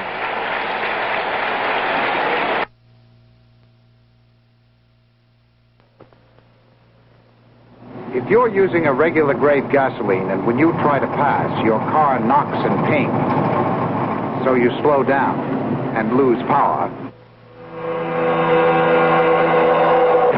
try new Super Regular from Shell. If you're using a regular gasoline and your car starts all right, but then stalls out, you should try Super Regular from Shell. Shell combined high-energy components of a super gasoline with the good drivability components of a modern regular. Result? Shell Super Regular. Designed to give you more octane and better protection against engine knock than the average or ordinary regular, and to help reduce annoying stallouts. Step up to Shell's low-lead Super Regular. you may never settle for ordinary regular again. Shell products perform. Clay Carroll was outstanding in the 1970 World Series, so he's been there. He was in 4 games, pitched 9 innings, was not scored on, allowed only 5 hits. He pitched 2 scoreless innings in the first game of this World Series. Now he comes in with a 3-0 count on Mike Epstein. Strike call. Epstein didn't think it was there. I doubt that they had the take sign on for him. They may have let him go on that first pitch, knowing he had to throw a strike.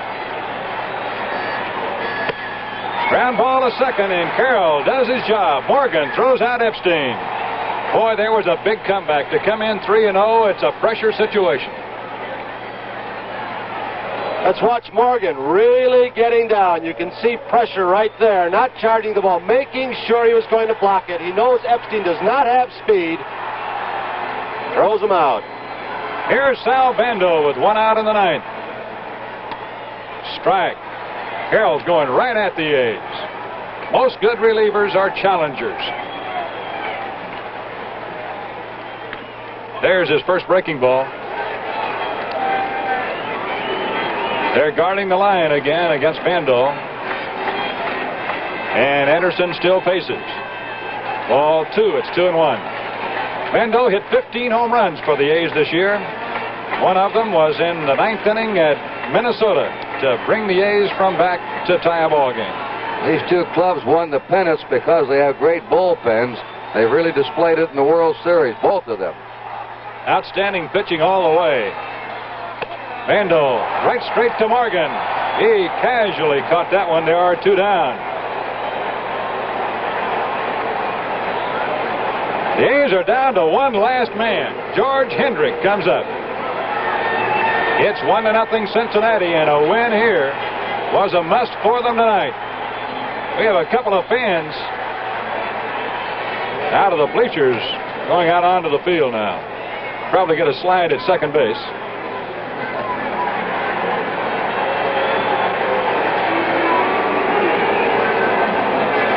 Clay Carroll to work on George Hendrick.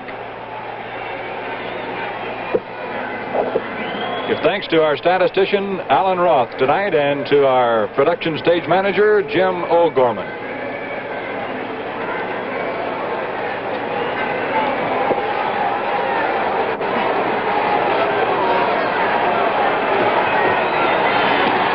Breaking ball away from George Hendrick. It's 1-0. Sparky Anderson really wants this one. Dick Williams has 2 in the bank already. Wow, Carroll popped that one hard. 2 balls and no strikes. The A's have had only 3 hits. The Reds have had only 4. Cesar Geronimo's single in the 7th got the run. A little number down the first base side. Carroll himself has got it. Throws to first, and the Cincinnati Reds are in the victory column here today. The final score of the ball game: Cincinnati 1 and Oakland nothing. And of course, the man for Cincinnati, Billingham. We'll be talking about him when we come back. Clay Carroll came in to save it, but Billingham was part of that big deal Cincinnati made with Houston in the offseason, and the deal that really paid off for the Reds. Billingham was acquired along with Dennis Menke, Cesar Geronimo. Joe Morgan was the key man in that trade for Cincinnati as they sent power-hitting Lee May, Tommy Helms, and Jimmy Stewart, 3 very popular players in Cincinnati, on to Houston. Billingham, though, was not regarded by the Cincinnati fans as a big acquisition, but tonight he pitched the Reds right back here into this World Series. Now, we'll be back with the wrap-up, and once again, there's your score: Cincinnati 1, Oakland nothing. Extra care in engineering. It makes a difference in Chrysler Corporation cars. What I want is a car that's reliable. The new age of automotive electronics starts now. Now, electronic ignition is standard. It helps you start in driving rain. Delivers as much as 35% more starting voltage than conventional systems. It helps you start in sub-zero cold, eliminates the major cause of ignition tune-ups. It helps you start in blazing heat, and spark plugs last 18,000 miles or longer. Electronic ignition is standard on every 73 Dodge, Chrysler, and Plymouth built in this country. So is unibody construction and torsion bar suspension. Extra care in engineering. It makes a difference in Chrysler, Plymouth, and Dodge. Discover the difference. Start one. Let's get the final thoughts now, Monte Moore. Kurt, a World Series game to me is always great defense and great pitching, and we saw that here tonight by both clubs, and Cincinnati won a thriller. And Tony Kubek. Feel the same way, Kurt. Defense, pitching, and another key thing, they said the bunt is out of baseball. Dennis Menke sacrificed the runner to second base, and then the single by Geronimo. And that was it. It continued the pattern we've had in the first three games, with the pitchers dominating. And tomorrow night it'll be Game 4. It's going to be Don Gullett, the young left-hander, going for Cincinnati. Ken Holtzman, who started the series for the Oakland A's, will be on the mound. And this final score of 1-0 is the first 1-0 score we've had in a World Series competition since back in 1966. So, 1-0, Cincinnati wins. Kurt Gowdy bidding you good night from Oakland, California. Game 3 of the 1972 World Series has been brought to you by your Dodge dealer, who has the big Dodge on display now, and by Right Guard Natural Scent Antiperspirant.